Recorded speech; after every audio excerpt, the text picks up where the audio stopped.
Stand by to launch FanStream Sports. 3, 2, 1. Let's start. Hello, sports fans. Welcome to FanStream Sports. Nothing but pure sports. This is the JP Show. JP, it's so good to hear you back on the air. Stand by. Now, here's JP. All right, welcome into Stammergeddon 3.0, as it has been dubbed here on a Tuesday. The JP Peterson Show. We thank you so much for joining us. We got another fantastic packed show for you today. Some of the biggest and best names in local sports media will be joining us to talk about the Lightning, the Buccaneers, college football, all kinds of fun stuff. Bobby the Chief Taylor will join us at 10:15. Maybe if I move my mic over here, it'll be better, Tim. What do you think? I was about to text you to say, check your mic. Yeah. All right. How about that? Is that better? There you are. Hey, dumbass. I'm still shook, man. I'm still shook over the what's going on over the past 48 hours. So Bobby the Chief Taylor joined us at 10:15 to talk about Steven Stamkos, the Lightning. We're going to talk about Jake Gensel too. How about that? You remember that? Yeah, he actually signed with the Lightning. Not that anybody is talking about poor Jake Gensel. Yeah, Nobody's talking about the ones that are here. They're talking about the one that's not here. The biggest fish in the free agent pool landed in Tampa Bay, and everybody's like, meh. And I get it, and I understand why. And I feel you, fans. So I'm not dissing you fans at all. And we're going to get into all that. So we'll talk to Chief at 10:15. Scott Reynolds from the Pewter Report's going to join us. We'll talk about the training camp battles that are coming up for the Tampa Bay Buccaneers. Yeah, football season is not far away, Timmy Ham. Thank God. And good morning to you, by the way, from our DSP media affiliate over in Dallas. How are you, my friend? Good morning, Tampa. It's a brisk 104 degrees here at 9:02 a.m. Central Time in Dallas already. No, it's not 104. No, you know what the low was last night? 99. And what's your thermostat stat at? 67. Did you hear that, Ash? 67. 67 degrees in my home office / home. And your electric bill's $1,000. You know, it's worth every penny. It's worth, yeah. I hear you, bro. Yeah, so anyway, Scott Reynolds joined us at 10:30. Corey Long, who covers the Lightning and college football and everything else, the Renaissance man that he is going to join us at 11:15. And I was definitely going to get him on this week, but he texted me last night. He's like, I want to get on. I'm like, it's cathartic, man. You gotta get your feelings out. And I get it. You guys can do it in the comments section, or you can always do that on our YouTube page at the JP Peterson Show or at FanStream Sports. You could do that on Facebook as well. So let's get into it. And yes, Hedman is back. That's kind of the headline this morning. Victor Hedman is back. 4 years, $8 million. He's old too, by the way. But he's an elite defenseman. And his numbers, especially 5-on-5 last year, a plus 12, a plus 18 rating. And I think so much of this, Stamkos, Hedman, and all these things are about becoming a better 5-on-5 team. And that's, I think, what a lot of people don't understand about what JBB is trying to do. And they're all caught up in their emotions. And I get it. We're going to play a lot of sound this morning from Steven Stamkos, JBB, national pundits who have weighed in on this as well, just to give kind of a feeling of it. I will say this, and we talked a lot about this yesterday, so I don't want to repeat myself, but not everybody saw yesterday's show. I was surprised, and the reason why I was surprised is because I thought that this organization valued Steven Stamkos a lot more than they actually did, and that's okay, by the way. The Tampa Bay Lightning are in the business of being competitive and winning cups. They're not in the business of making everybody feel good. That's not what they're in the business to do. And if the Lightning can lift the cup or go further in the playoffs, the Tampa Bay fans will forgive JBB for this particular move. And as I've said, JBB, Julien Brisebois, deserves the benefit of the doubt at this point because he put this team over the top with the moves that he made, and won 2 Stanley Cups and went back to a third final. Those are the facts. He deserves some leeway here. And we'll present both sides of it. And this is one of these things where I would like to stand on a soapbox and take one side of this story, but I don't feel that way. I feel very conflicted. And yes, I work for the organization. Yes, I do. I'm not a full-time employee, but I work for the organization. And I think I have a better perspective than maybe most fans do. As more, being a trained objective journalist for most of my career, I do try to tap into it. It's not easy. And I have a lot of feelings about Steven Stamkos. But the thing that I keep coming back to is, and the sound that we heard from Steven Stamkos yesterday, it says that he was more than willing to give a hometown discount. He was not expecting 4 years, $32 million, what he got from Nashville from the Tampa Bay Lightning. He was not asking for that, from what I've been told. But he was asking, according to Julien Brisebois, for more than the Lightning were willing to give. And fans will say, well, you just gave Hedman $32 million. You're going to be playing Jake Gensel when he's 35 years old, $9 million. Jake Gensel ain't done squat for this team. I get that. But that's also down the road. And in order to sign Jake Gensel right now, you have to pay him this type of money. So I think that comparison is a little bit out of whack. Okay, I get it, and it sounds good, but it's not the way the business works. Okay, and when Jake Gensel gets to be 35 years old, let's see what the Lightning do with that contract. They also paid Sergei a couple of years ago. They got rid of that contract. So contracts come and go. Right, this is about right now, and it's about making this team better right now. And this is what Julien Brisebois felt. So let me get to a little bit of sound here early on before we get to Chief. And this is the freshest piece of sound from yesterday when the reality had finally sunk in with Steven Stamkos. And he was on with TSN. And this is, I think, pretty fresh and pretty raw from Steven Stamkos yesterday. Like, what happened? Like, you're the captain, you're Mr. Tampa Bay. What happened?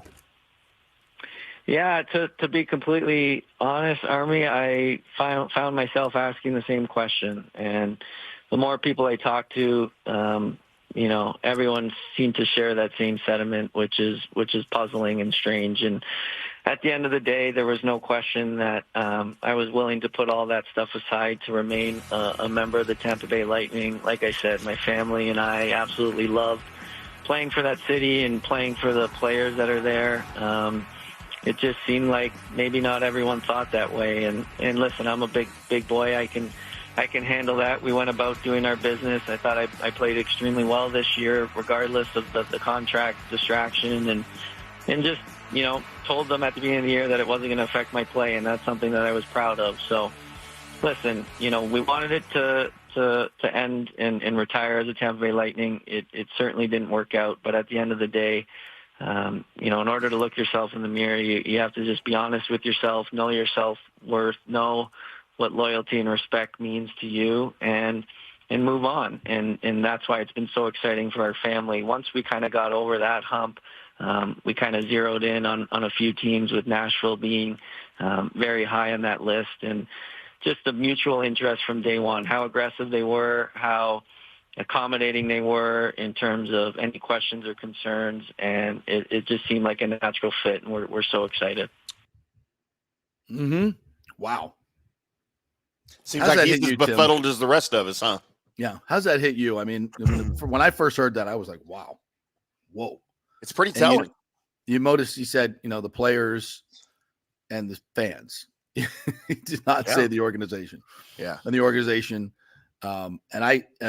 So he's clearly not happy about this. And I understand that. I totally understand that. What he's given to this franchise for, taking less money early on, but that worked out for both sides. Steven Stamkos has been richly paid. Could he made a little bit more money going to Toronto in 2016? Yeah. Would he have 2 cups? No, he wouldn't, because it's Toronto. So would he trade the more money for 2 cups? Hell freaking no, he would not. Right. So he made the right decision then, and it wasn't based on money, as we always say. One of the codicils here on the JP Peterson Show: do never make a decision solely based on money. You will screw yourself. And it worked out for both sides wonderfully. What's disjointed is, at the end of the exit interviews, we want Steven Stamkos back. He should be a Bolt for life. Julien Brisebois said that. John Cooper said that. The verbiage of which the organization was speaking about, and what the way they spoke about Steven Stamkos behind closed doors, not only in public, was was a message to me and everybody else that they're going to find a way to get this deal done. And this is why I was so, when they opened up the cap space, I was so certain this deal was done, because now you have the money to meet him at where he needs to be. And this is according to Steven Stamkos. Julien Brisebois has a very different story to tell, and he will tell it right now in terms of where they were on money. So let's listen to this. Start off by stating the obvious. I know that it is disappointing that I was not able to come to terms with Steven Stamkos on a contract to keep him within the organization. I know the fans are disappointed.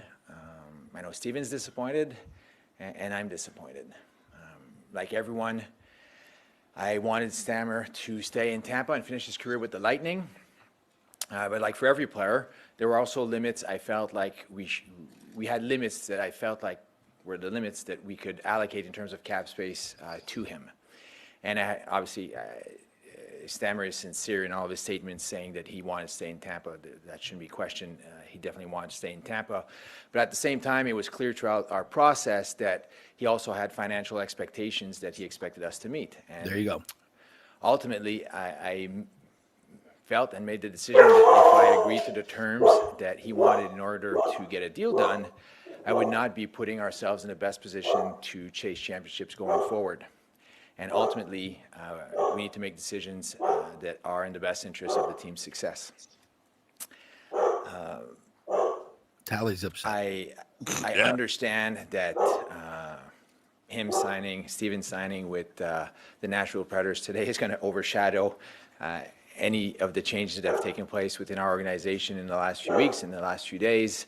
But as I look ahead, I really like and I'm excited by what I see as taking shape for our organization going forward. There's Julien Brisebois. So it's like, what happened? Sorry. So there's two sides to this story. And I think, fans are saying, as James did right here, JBB could have offered 4 years, $24 million and see what happens. But no, JBB offers 8 years, $24 million. Total disrespect. I don't know if I agree with the disrespect part of that.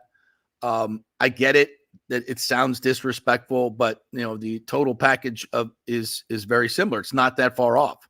I mean, but did he offer 8 years, $24 million? We believe he did. But that $3 million, you start looking at what other players are making, and it's ugly. But the total value of the deal was not far off of what Nashville was offering. I mean, what is that? $8 million more. But obviously over a much longer term. But if you're Steven Stamkos and you have $75 million in the bank, which I think he does, I don't know, but it's, he's pretty smart with his money. He's done well in real estate. I know that. Right. So yeah, I mean, I don't know what those feelings are like. And I just know as a proud man, and I think Steven said it right there. You know when you're wanted. You got the one hot chick over here who loves you and wants you and is just throwing money at you, and the other girl you love dearly and been with for forever, but she's kind of like, I can take it or leave it, whatever you want to do. It's hard. It's really hard. And for Steven Stamkos, it was like, okay, this is what my gut is telling me, and I got to go. And it's clear that the organization can feel what they feel. But he was clear that Steven Stamkos felt the organization did not want him here, and was throwing him, crumbs to basically say, look, here's an offer to say we gave an offer, but to Steven Stamkos, and I'm not saying this from the organization standpoint, but to Steven Stamkos, he felt that they didn't want him anymore, and he's a proud man. He's going to move on. So. I went through a lot of the comments of the Lightning's Instagram post. At the time there was about 700 comments, and I'd say 680 were eviscerating the team. And I'm not saying they're right. What I'm saying is the fan base is full pitchforks and torches. And this happened when John Lynch was let go. This happened when Derek Brooks let go. And you know what? The fans come back. The fans eventually come back. I get it. The only thing that's out there is I think to a lot of fans, that's a disconnect between what the organization was saying and what they did. I think that's where the fans are the most upset. But again, I think JBB deserves the reasonable doubt here.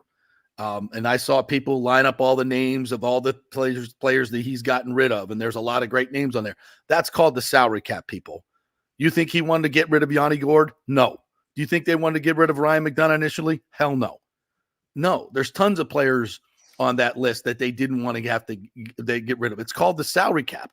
And I had some jamoke in Montreal telling me, oh, if there was no salary cap, the Montreal would be, we would, back in the days, we make the most money. And then that's where I said, dude, if there was no salary cap, Jeffrey Vinnick would have the best team in the league because he would have paid every one of those guys. Verhaeghe wouldn't have left. Marcia Show wouldn't have left. None of McDonough wouldn't have left. Goudreau, all of them. We could have kept the whole damn bunch together and won more cups. So don't come at me with that. All right, that's my take on this. We want to. And you know what? Real quick, you know what solves all of this? What makes people forget? What makes Tampa Bay fans not forget about Steven Stamkos? Because you're not going to forget about him. Obviously, you don't want to. But to forgive this entire incident is win another cup, and then everybody will be like, "Oh, okay, no, we're good. We wish him luck." JBB made the right move. Right, made the right move. Yeah. So we'll see. It's all going to play out. And I would just say the fans, maybe back off a little bit, give a little bit more deference to this organization that has proven they know what they're doing. And I think time will heal some of these wounds. If there's something that's lingering that we don't know about yet that comes out, we'll see. Somebody asked me if I thought, Cooper was part of this. I don't think so. I don't think so at all. I don't think John Cooper. I think John Cooper knows his role and will say, and will give his opinion. But in the end, this is a JBB call. Mm-hmm. And again, he delivered 2 cups and another final. He deserves the reasonable doubt right now. If it doesn't work out, he deserves all the heat he's going to get. And he will get. Is getting. All right, quick break. When we come back, Bobby the Chief Taylor will join us, a longtime analyst of the Tampa Bay Lightning, knows Steven Stamkos as well as anybody.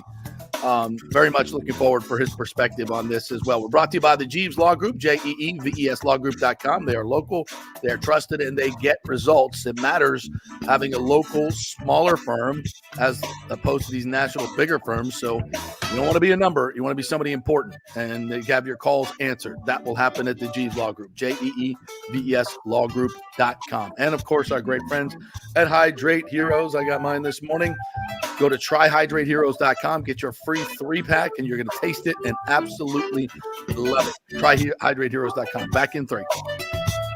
Summer is here, and it's the perfect time to shine with the exquisite June birthstones, pearl, alexandrite, and moonstone at the Golden Diamond Source. Each gemstone carries its own unique significance and style, making them perfect for any summer occasion. Did you know the 30th anniversary milestone is pearl, the traditional stone for this special occasion? And right now you can enjoy 5 years of interest-free financing. That means you can own a stunning $5,000 ring and pay only $83 a month with 0 interest for 5 years. That's a great deal.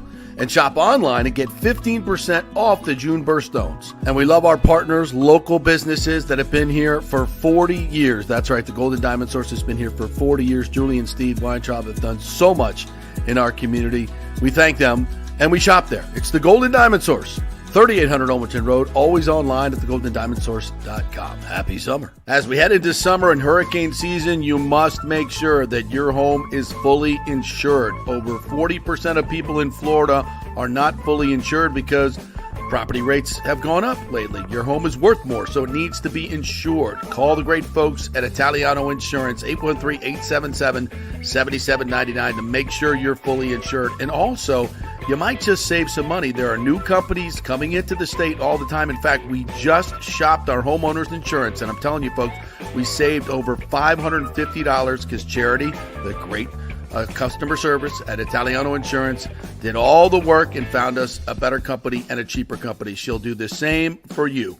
813-877-7799. Do something about these high rates. Shop them around. Could save you lots of money. It's Italiano Insurance. Been doing business here locally for over 60 years. 813-877-7799. Tell them JP sent you. Hey, Tampa Bay sports fans. This is 2-time LPGA major champion Jane Geddes here. After winning the US Open and 10 other LPGA events, I wanted to try something completely different. So I came right off the top turnbuckle and landed in the crazy world of WWE. And yes, you heard that right. That's WWE. Working for the Vince McMahon as the VP of Talent Relations for the company. Now, though, I want to work for you. Everything I've done in my life, I've done with incredible passion. And now I've turned my focus to leading the best real estate team in Tampa Bay, the Gettys Gordon Group with Keller Williams in South Tampa. If you're looking for a new home, an investment property, or looking to sell your current home, we will give you major championship level service. When you choose Gettys Gordon Group, you become part of our inner circle, like family. So if you're looking for a few golf tips or a golf course view, we're going to stripe it right down the fairway. Call me at 813-485-6808 or go to gettysgordongroup.com, or again, give me a ring at 813-485-6808. JP here for TryHydrateHeroes.com. That's our new website where you can get a free 3-pack of the great Hydrate Heroes electrolyte hydration drink, all for free. Just go to TryHydrateHeroes.com. We'll send you a 3-pack. While you're there, go ahead and buy the 30-pack for just $29.99. Special going on, less than $1 a serving. For all the good stuff, none of the bad stuff. Folks, a lot of these hydration drinks have tons of sugar, tons of calories. Hydrate Heroes, just 5 calories, and they have all the electrolytes in there, plus other stuff that's going to benefit you. A mushroom blend that will help with inflammation. So much other good stuff in there. None of the bad stuff. It's Hydrate Heroes. Go to TryHydrateHeroes.com and get your free 3-pack. The new Tropical Punch flavor is out, and it is fantastic. They'll send you some. Just go to TryHydrateHeroes.com. Get all the information there. Pick up a 30-pack as well. TryHydrateHeroes.com. All the good stuff, none of the bad stuff. Let's go. Right now, back to the show on FanStream Sports. All right, welcome back to the JP Pearson Show here as we roll through this Stammergeddon 3.0 on a Tuesday. That's an Eric Burlington moniker. We give him full credit for that. Brought to you by the great folks at Extravaganza Productions, the best in the business for your meeting, your charity event. Let them do all the work and be the creative force behind your great events. Go to extravaganzaproductions.com and tell them JP sent you. Give you a free creative meeting. All right, let's welcome in our good friend, Bobby the Chief Taylor. He's in the building! Yes, he is. He's covering this Lightning team and Steven Stamkos since he was born. What's up, Chief? How are you? Pretty good, JP. A little surprised and disappointed that Stammer won't finish his career here. You know, yeah, boy, you echo the feelings of a lot of people, myself included. You've been in this business a long time, and you've seen a lot of hard choices having to be made. Can't imagine this one. This may have been one of the toughest ones for both sides, but I'll just give you the floor. And what are your thoughts, feelings, and how this whole thing went down? Well, you know, first of all, you got to look at it in the sense of Brisebois' view. You know, we've been knocked out in the first round the last 2 years. Yep. If you take a look at our team, we are very good offensively, mainly because we have the number 1 power play in the league. Yep. But we're up in the top, you know, what are we, 3rd, 4th, somewhere around there, maybe 5th at the most, at the least in power play or in offense. Yeah. Now, but you and I have talked about this for 2 years now, JP. We are probably the 5th or 6th worst defensive team in the league. That ain't cutting it. No, you can't win. I don't care what sport it is without having good defensive play. You know, and it's not all the defensemen; it's the whole team. That's right. Plus the system that they've got installed too. I don't believe that system that they're trying to jam down their throat really works. But nonetheless, so I think what they're looking at. First of all, you know, for me, the Sergachev trade was a shocker to me. I didn't see that coming, but they got better, you know, better players coming back for future. In other words, this geeky kid could be a real good player. Yeah. You know, definitely. Yeah, he's only 20 years old or 21 at the most. 20, yeah. You know, he's a high draft pick at Arizona. I mean, the kid. Yeah, he was really a good scorer in junior, but he was also a very, very responsible defensive player. He's like, I think he's like plus 50 something as far as plus minus, So that really helps, and you. Then we sign a whole bunch of players. Think about defense is what they're really been looking for right now. You got that Moser kid. I don't know a whole lot about. Kind of looking at it, he's a European player, left-handed shot, which doesn't mean anything if you're European. They play both opposites. They play the opposite side more often than anything. So I think also too, when you sit with retrospect, JP, when you sign McDonough, you got Hedman and McDonough on the left side.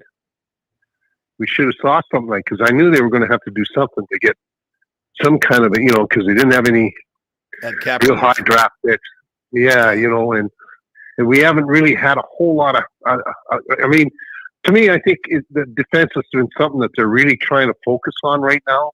To get back up there, because think about it, they just signed 4 free agents. I mean, they're older guys. They've had lots of experience in the minor leagues, and 3 of them are defensemen. So they've got a lot of choices to make from down there. I don't know what you got to. When you have that thought process going, you have to be better on an even strength thing right now. That's where we really got hurt. Right. Yeah. 5-on-5 or 4-on-4, whatever. Even strength, we were not very good, and we had a lot of players. A lot of players were minus players. As good as an offensive team we had, and good as what we did. Which meant that a lot of our success was permeated from the power play. Right. So I don't know. I mean, Julian had to make some tough decisions. Think about it. We've become a team, and the fan base and everybody that's associated with it. They have high expectations for this club because they set the bar for themselves. Yeah. 2 Stanley Cups, 2 or 3 Stanley Cup finals. It's not one of these old expansion teams that everybody in the North thinks we are. Yeah, we've been around a little while. Just a hair. We're a good hockey market. It's just it. You're darn right we are. We're the best hockey market going as far as fan base, fan support. That's right. But take a look. I've always told this, and you and I've talked this. There's only one team that has won as many Stanley Cups as we have since we've come in the league in our 32 years, and that's Detroit. That's pretty good. So think about it. That's pretty good. I mean, so no kidding. And so you think of all these morons in Toronto, that think that they've got the greatest team in the world. They haven't had a cup since what, 1901? I don't know. 67. I know. You weren't wearing a mask the last time they had a cup. Let's just put it that way, Chief. Oh, yeah, that's for darn sure. But, that's the truth. We have a really good program here. And I think with Julian looking at that, I'm kind of defensive of him, but I understand what he's had to do because we had to get better 5-on-5. And this Gensel kid is a good player, boys. Let me tell you. And he's a very strong defensive player. Right. I mean, I think he was I think he was a plus 24 last year, and Stamkos was a minus 21. And plus minus doesn't tell the whole story. You taught me that, but it's a very important statistic. And I think to boil it down to fans, that's about where it is. He's 6 years younger, 5-6 years younger. He's better defensively. He still can score.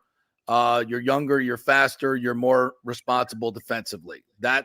If you're looking at these 2 players, is that pretty much what it comes down to? Pretty much. Yeah. But you know what? For me, take a look. This is the way it is now. I mean, when Phil and I were playing, you wanted to stay with one organization, right, and finish your career in that organization. And then that was really a hue and cry. That's what you wanted to do. And so the people like Stammer's been one of the greatest players ever in my mind. Not just because he's so good on the ice, but his whole persona, his way he handled himself, the way he represented our team in our city, the way he, was such a force in that dressing room to get guys to play. Everything, all those little intangibles that we never get to see, or the average fan never gets to see. the type of person he was. You know, I just relate back to, I told you that one story a long time when he first came here and signed.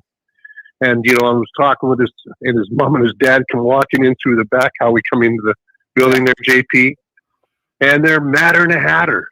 Saying, and I'm going, what's wrong, Chris? What's wrong? Leslie, you guys are really upset. He says, Chief, you've been in this league a long time, and you've played. He says, what would you think if some smart-ass rookie came in here and with his signing bonus and bought a big brand-new Mercedes? He should have brought a Chevy. And I did exactly what you said. I burst out laughing. But that's the thing, that's how he was raised with Chris and Leslie Stamkos. And that's how he had it. He was such a humble superstar that had no qualms. You know, he didn't have any airs about him. And that's the hardest part for me. The hardest part is the personal side, the human side type of thing. For me to see him go, you know what? I texted Billy Wickett, who was here and now was as a big Mahoff with the Nashville Predators. Yeah. And I said, well, Billy, is he going to get number 191 there? And you know, I said, we're really going to miss him. He says, you know what? And they did a hell of a job in this draft. Really or free agency anyway. They were going to be a major team this year. But he said, you know what? I'm really sad to see him go. I'm really sad. He says, but I'm happier in hell that we got him. Yeah. Yeah. You know, and I think Bill Wickett and Sean Henry, their front office people, were a huge part of landing him. And I think he really felt at home in Nashville because of those two guys. But again, it doesn't come to that if, and this is where I think the fans are really pissed off. I think they feel like the Lightning, you know, we know Stamkos would have taken less money than he got in Nashville. And 4 years, $8 million is, you know, in my opinion, with all due respect to Steven Stamkos, that's too much to pay a player of his age. And where his skills are, you know, he's not as good a 5-on-5 player as he was. That's just father time. It's not an insult, but congratulations. They gave you the money. You don't say no, right? But if the Lightning would have given him that contract, I think we all would have said, wow, that's a lot. It's a lot to pay a guy at this age, et cetera, et cetera. How are you going to fill out the roster, et cetera, et cetera? But he would have taken a little bit of a discount. So I think for the fans, it's a disconnect. Why the franchise maybe didn't value him as much as they value Hedman, who got 4 years, 32 today, Hagel, Point, Sergachev, go right down the line. Everybody's been paid except Steven Stamkos. That's true. And that's the hard thing about it, because especially, you know, because of the character of the guy, that's right. The whole point. You know, you talk about, I remember, you know, talking to some of the new guys that came in here, you know, and Nick Paul especially. I asked him, you know, how he says he says, I couldn't believe the reception I got when I got traded here from Ottawa. He says everybody called me. Their wives called my girlfriend or my fiance to make sure that they're okay if they need anything like that. He says they make you feel so welcomed here within the first 10 minutes you get here, that you're just pumped to be able to play here, and the culture that they have set here. And it all stems from number 91. That's the guy that said it. Ryan McDonough was a huge part of that too. Ryan McDonough was a huge part of that too. He came back, but it just, you know what? It's like you're losing a really good friend. Yeah. You know, it is. You know, I mean, people that you don't know them personally. You know, I was fortunate. You and I have been fortunate enough because we've had an interaction with him, and I've had him since he was 18 years old. And so it's a hard pill to swallow, but I can understand what Julian's trying to do. He says this is a team. We are an elite team, contrary to what people up north think we are. But we've I'm really bad melting that up there. I can't believe it. Oh, they drive me nuts. We're the by the way team, you know. You know, by the way, the Lightning just won another cup. Those aren't real cups, by the way, because we cheated with Kucherov and ones during COVID, so they're not real cups. That's the other. I love that stupidity. Yeah. Like everybody else had the same. It was same easy during COVID to win a cup. It was really easy. Like Not for the Stars. Right. Yeah. Yeah. Well, how come Toronto didn't then? Exactly. Yeah, right. Exactly. Yeah. So, Chief, in the But, end, you know, it's a tough pill to swallow. But is this team better now? well, I don't know. You know what I think looking forward? I mean, you got this geeky kid is a good player. You know, he's a young kid. He's 6'4", 194 pounds. You know. Then they just signed that Jurgensen, which was a shock to me. But you're looking down. In my mind, I know that they're real concentrating on the defense, and I think you're going to see. Well, Lillibird just signed again, and I think Crozier's going to be. I think those two there. So you got McDonough and Chernak will be reunited. Chernak had his best years when he was playing alongside McDonough. I think this J.J. Moser might be the guy that'll play on the right side with Hector. But we need a number 2 center. That's where I can't understand. We got. I know they're trying to use Cirelli. Cirelli is one of the most. It would be the best number 3 centerman in the league by far. His defensive game is so strong, penalty kill and everything, and they're trying to really kind of force feed him into being an offensive player. And I think what happens there. He's a strong 15 goal scorer a year, 15 to 18. He got 20 last year. I understand that, but his defense suffered a little bit because of that. Because you're putting pressure on him to become that. Your top 6 are the ones that are supposed to produce the offense. Right. Well, Anthony is such a good penalty killer, shutdown defenseman or centerman. But if you keep thinking, and in his mind, he thinks, "Oh God, I got to score. I'm the second line center. I got to score." Well, sometimes that hurts your game, which you're the most strong and noted for. And I would love to see us try and get. And maybe this geeky kid could be that. But he's only 20. He hasn't really played anything in the NHL. So, and he's. I think, if I'm not mistaken, he's going to be at the rookie camp this week too. Yeah, he will. He should be. Yeah. Geeky. So that's why I think we got to give JBB the benefit of the doubt at this point. As much as it hurts, as much as it sucks, he deserves the benefit of the doubt because he's brought us 2 cups and made the necessary changes to make that happen. So let's see how it plays out, and hopefully time will heal this wound. But it's a tough one. Yeah, it will be. And when the schedule comes out tonight, I think, doesn't it? I think you're right. Yeah, it comes out tonight, so you can bet your bottom dollar that if Nashville comes to town next year, that thing will be circled, and it'll be a very emotional night. Well, there's already a preseason home and home with Nashville in the preseason, right? That's right. September. Yeah, that's right. I forgot about that, Tim. Yeah. You're right. Yeah. So that maybe we don't know who will be playing in the preseason, but he may not make the trip. They might save if there's a regular season game, which I think there will be. They probably save it for that, but we'll see. Chief, thanks, man. Yeah. Always appreciate you, my brother. We'll get out and play golf here soon. For sure. Yeah, this week. Yeah, I'll be at that rookie camp. So after this week, I'm footloose and fancy free to hit that golf circuit. Let's go. Let's go. That's man. All right, there, Bobby the Chief Taylor. Thanks, partner. Appreciate it. You bet. Yeah, it's you can just hear it in Chief's voice there. It's when you're that. We're human beings, man, and especially Chief he's known Stamper since he was 18 years old. He's like a son to him. Yeah. So these things hit hard. They hit hard. It's an emotional time for when something like this happens, for sure. That's part of the greatness of sports, right? I mean, that's part of why we love sports. Right. That's right. What else do we get this emotional about? Certainly not our children. No. I have kids. Let's welcome in our good friend Scott Reynolds from the Pewter Report. What's up, Scotty? How are you? Big Lightning fan himself. How you doing, buddy? Doing good. Still reeling a little bit from the Stamkos departure. That does sting. Buoyed by the fact that Hedman, my favorite player, is back. Yes. So there you go. But I've seen this too with the Buccaneers. It just there comes a time where you want it to end the right way on the players' terms and the team's terms. It rarely happens, right?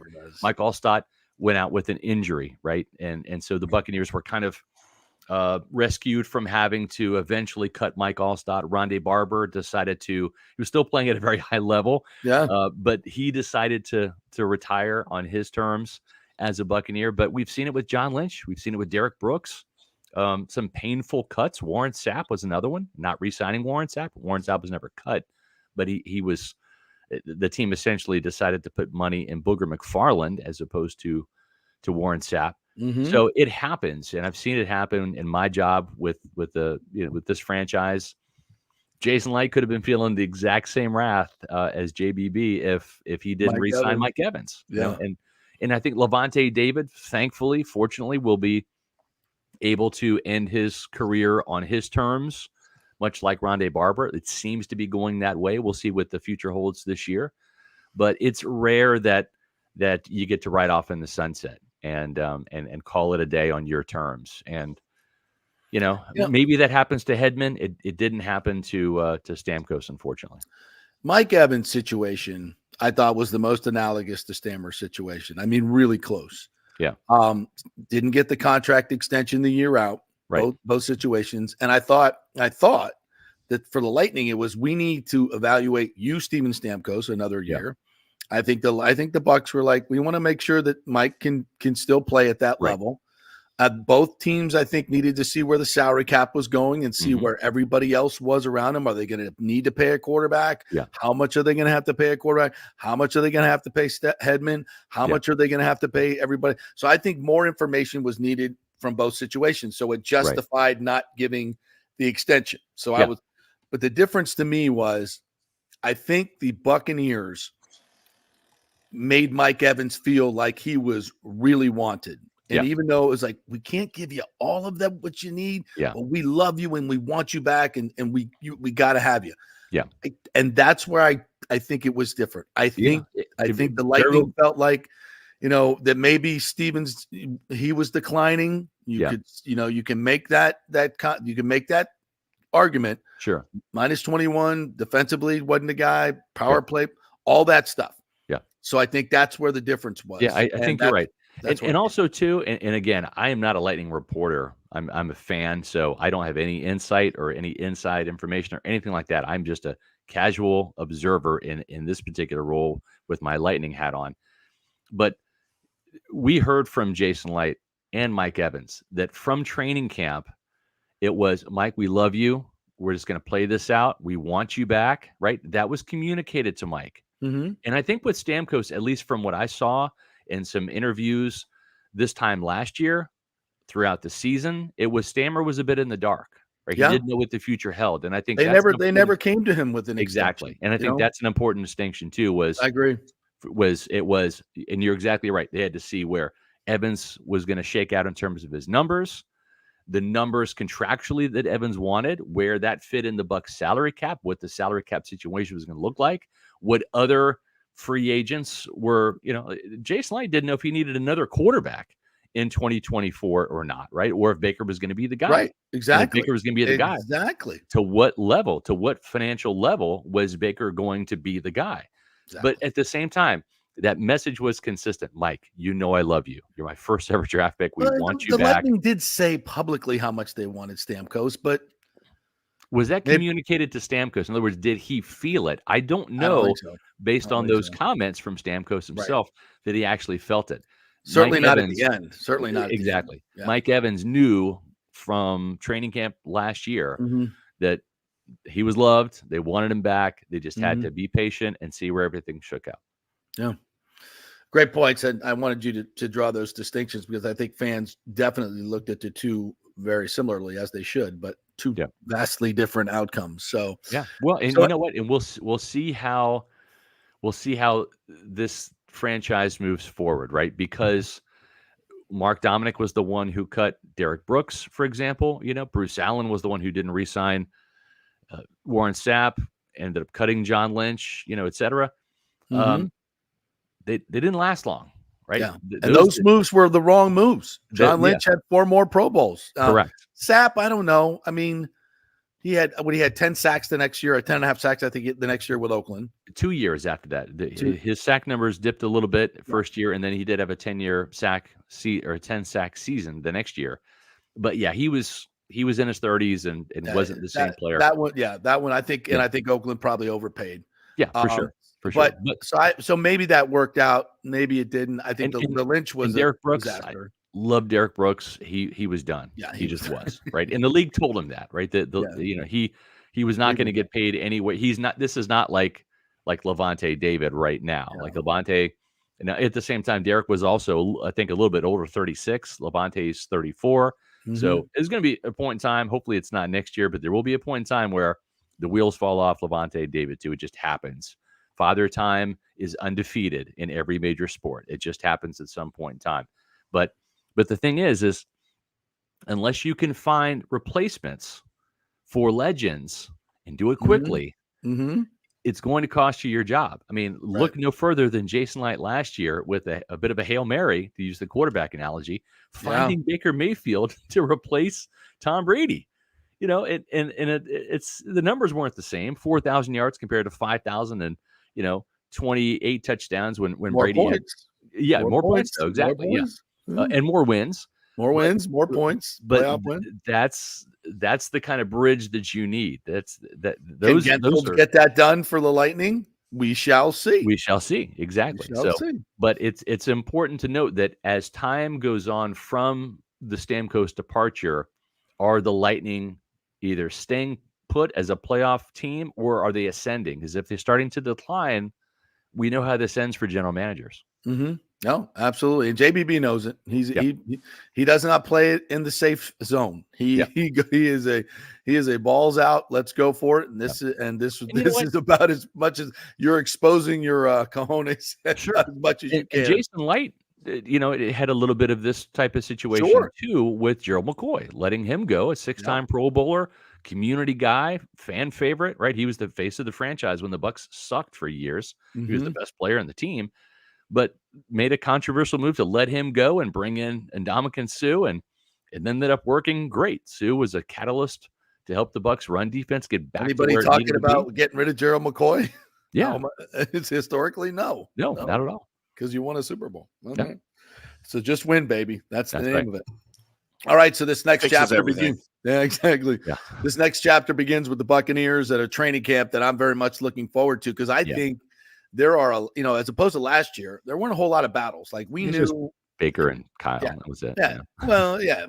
It wasn't really a competition. But in terms of, it was more quality in terms of quantity, right? All eyes were on the quarterback position, et cetera. This year, I think it's spread out around. I'm going to take the cheese. I'm going to go where you want me to go, which is please do. Battles are there. I think the best battle, honestly, the best duel, the head-to-head is at wide receiver 3 between Trey Palmer and Jalen McMillan. Yeah. Is it the most important? No, probably most important. I would classify that as left guard between Sua Opeta and Ben Bredesen, right? So that's the most important. Now, the hottest training camp position battle is, and I just did a Pewter Pulse video on this that's going to debut on our Pewter Report TV channel. I'm going to give you a little bit of a scoop here. All right. It's outside linebacker. This is the WWE free-for-all battle royale. Put them all in the ring. Let them sort it out, right? Because you got Yaya Diaby, who's likely going to be one starter if he continues to show what he showed at the end of last year in the camp and in the preseason.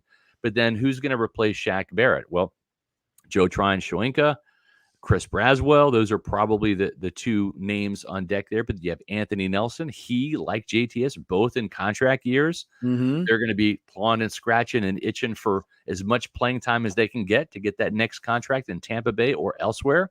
Braswell comes with a second-round draft billing. The Bucs want to get him on the field. He's got heavy hands, physical presence, right?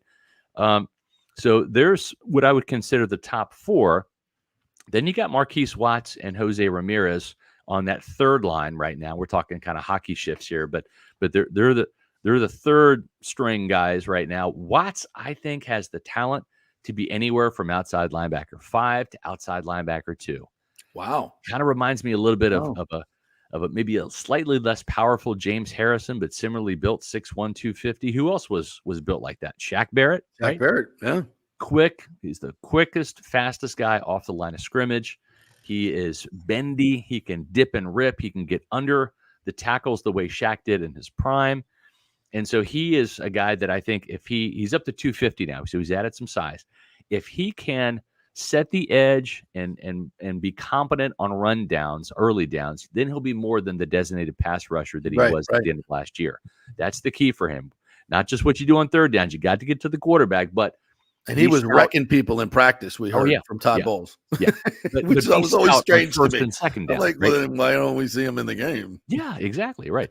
So he's a bit of a wild card, and then you got Jose Ramirez, who was a little pudgy, a little heavy last year. He is lean and mean. He's resculpted his body, and the team likes him as well. So he is outside linebacker number 6. You didn't mention Tim's favorite player. Randy Gregory. Yeah. Well, he's number 7 because he is the true wild card. Is he going to show up? Yes. So he will not even show up, I promise you. You should write a column, Bucks or the Bong. You pick. My whole thing is I really don't think they need Randy Gregory, right? If this guy came with double-digit sack credentials, even in his past, even in his prime, if he had a 10 or 12 sack season, like Jason Pierre-Paul did coming from the Giants, then I would say, okay, maybe that he gets resuscitated. Maybe, he has that kind of like last hurrah year, like JPP had a couple of those seasons in Tampa, helping the Bucs win a Super Bowl, making a Pro Bowl in his 30s. I don't see that. This is a guy that's topped out at 6 sacks, right? Yeah. So, I can see the Bucs saying no harm, no foul. He's under contract. If he shows up, we'll throw him in the mix of competition. Maybe he's an injury, insurance policy. But my whole thing is I believe in this young talent, this untapped. We haven't seen Jose Ramirez play a down in the NFL. Same with Chris Braswell. We've seen flashes, like little itty bitty flashes from Marquise Watts. I'm curious to see if JTS, if the light finally comes on in the pressure of that contract year, if he does something. So if you're giving Randy Gregory reps in practice or in, say, preseason games, you're just taking away from these young kids, legit younger guys who actually might have a future rather than some 32-year-old gun for hire guy. So I don't think they need him, but that's 7. That's 7 legitimate guys in the mix for 5 roster spots. Yeah. Then you throw in Daniel Grisiak and Sean Peterson. Those are some camp bodies, but Marquise Watts was a camp body last year. Right. He was an undrafted free agent, so you never know. But to me, wide receiver 3. Whoever loses that job and is wide receiver 4, you're getting a starting caliber player anyways. We'll be in the mix. He'll be in the mix. You got 4 wide receivers you feel really good about. So Mike needs a breather. You stick whoever number 4 is, whether it's Palmer or McMillan, you stick him in. Same with Godwin. Same with whoever wins wide receiver number 3. The left guard situation, we'll see. It's not the headliner. It's important. It's the most important position. But it's not like that draw that I think those other spots are. Outside linebacker, wide receiver 3, left guard. Those are the spots to really keep an eye on in camp. One of the things that intrigues me, and I read your column on the new kick return, and I'm fascinated by it because there's strategy going into this. And I actually, like an idiot, went back and looked at some of the XFL and some of these others that have done this. And it's a weird look, first of all. It's going to be so bizarre. It's so much fun, though. It's so much fun. I covered the XFL back in 2020 when they had this, and I wish they'd have brought it back in the new UFL when they merged with the USFL, but they didn't. Dude, it makes the kickoff more exciting. Like, you want to be there. You don't get up to go get food and drinks during the kickoff. You want to watch it because something's going to happen. Yeah. I think it gives the kick a coverage team opportunities as well. So it's a different look, and it's going to fascinate people. Well, and also too, I think, and you kind of saw this before they started messing with the whole, kickoff line. Essentially, would teams kick it off to the other team, or would they try to kick it through the end zone? Right, and before the touchback became an eventual play, right? We were so used to seeing the dead wasted play, the touchback, and then go to commercial and then come back for football. But now I think it's really going to be situational, right? If you have a lead, do you want to just be safe and kick it through the end zone and have the team start in the 30, right? And do you do that at the end of the game where all of a sudden, if it's tied up or if a team needs a field goal to tie, do you want to give them that extra yardage? It's going to be strategy. It's going to be strategy. I don't know that it's going to be determined by your personnel and how good you are at it, which is great. It's going to be determined by weather. It's going to be determined by what happened the last kick, like whether it was the kickoff or the second half kickoff or the last time you scored and you had to kick the ball, right? What was the outcome? Holy smokes, did they scare you with a 50-yard return? And all of a sudden they're starting at your 40-yard line, and then you're like, whoa, we'll take the ball at 30. Todd Bowles, in his nature, is conservative, right? He is not no risk it, no biscuit. He is more conservative. He is also the defensive play caller. He's going to trust his defense. I think unless the Buccaneers just find 10 special teams demons to put out there with Jake Camarda, and they get really good early at pinning teams back at the 20-yard line or maybe even a little bit in or the 25, I could just see Bowles say after the preseason, screw it, we're kicking off, we're defending the 70 yards, just because that's his nature, conservative, and he trusts his defense. Whereas offensive-minded play calling coaches, right, they might not be as trusting of the defense because they don't control it. So I could see more defensive-minded head coaches say, screw it, we're doing the touchback, where offensive-minded coaches might say, let's go kick and cover. Yeah, and I and that return guy, everybody's got their feeling. To me, this feels like a Bucky Irving. It does, yeah. Thing. It really. Watching his tape and just the way he runs and his quick explosion, because I think that's what it is. It's going to be vision. Yeah, get through the hole and break a tackle. Break an arm tackle. That's him. He can do that. Yeah, I think he and Trey Palmer are going to be the two guys, and the reason I say Trey Palmer too is because you're going to want a guy because the line of scrimmage is going to be at about the 35-yard line on the kick return side, right? Right. So you're going to be, as a returner, going to that line and through that line way faster than you would be normally, where taking a handoff for a pitch. Yeah, exactly. And so to me, there's more wide open field. And I think if you can get past that line, you better have the Jets to take it all the way, right? Because if you the first thing you got to have are those onions to get to speed when you hit that line of scrimmage. Because this is not who was our boy back in the day. Jalen Darden. Jalen Darden, Dexter Jackson. Remember him? Yeah, slip and slide. Yeah. I mean, neither one of them had the cojones to hit that thing at full speed, which is what you got to do. Is Trey Palmer that guy? Yeah. Is he nuts enough to do that? Because I couldn't do it. I think he's kind of a tough nut. I think he is. I think he's got some dog in him. He and Bucky Irving are the two top guys. And when we say Dexter Jackson, I'm not besmirching the Super Bowl MVP Dexter Jackson from Florida State. No, this was the Appalachian State second-round pick who was a bust. I called him slip and slide because the minute he caught the ball on a punt, he literally would go down to avoid any type of contact. With Jalen Darden, he was a little tougher.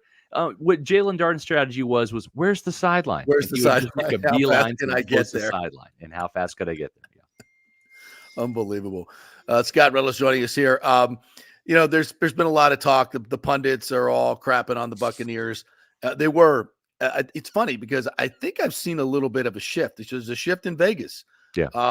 Sports books went from 6.5 to 7.5 with the Buccaneers. That's a monumental jump. It is. Yeah. I think as people start really digging into the rosters, they're starting to go, you know what? This Buccaneers team is not, I look at the Falcons and the Buccaneers. Do you sense that a little bit? I do. Yeah, and I think, and listen, I'm friends with Raheem Morris. I like Raheem Morris a lot. Okay. I'm friends with Jimmy Lake, the defensive coordinator. He was a two-time defensive backs coach here in Tampa.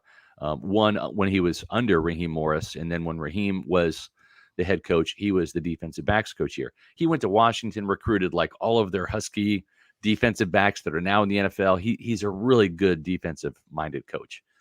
Zach Robinson comes from LA, which this should be interesting because you're going to have the exact same offense in Tampa and Atlanta with Liam Cohen and Zach Robinson coming to the NFC South.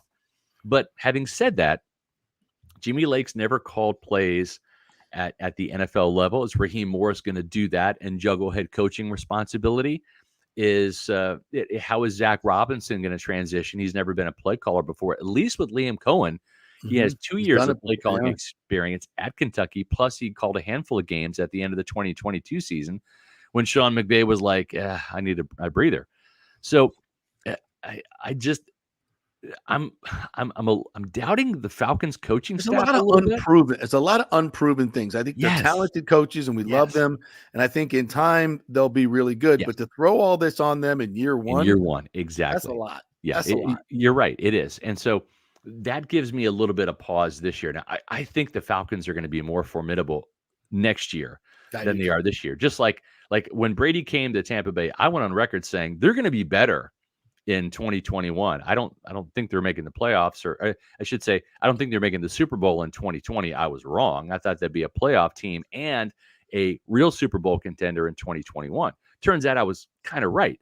They overachieved. They went to the Super Bowl. They caught fire at the end of the season, stayed healthy, beat COVID, and they won the Super Bowl that year. But they had the better record. They actually won the division. The Saints won the division in 2020. The Bucs won 13 games, franchise best.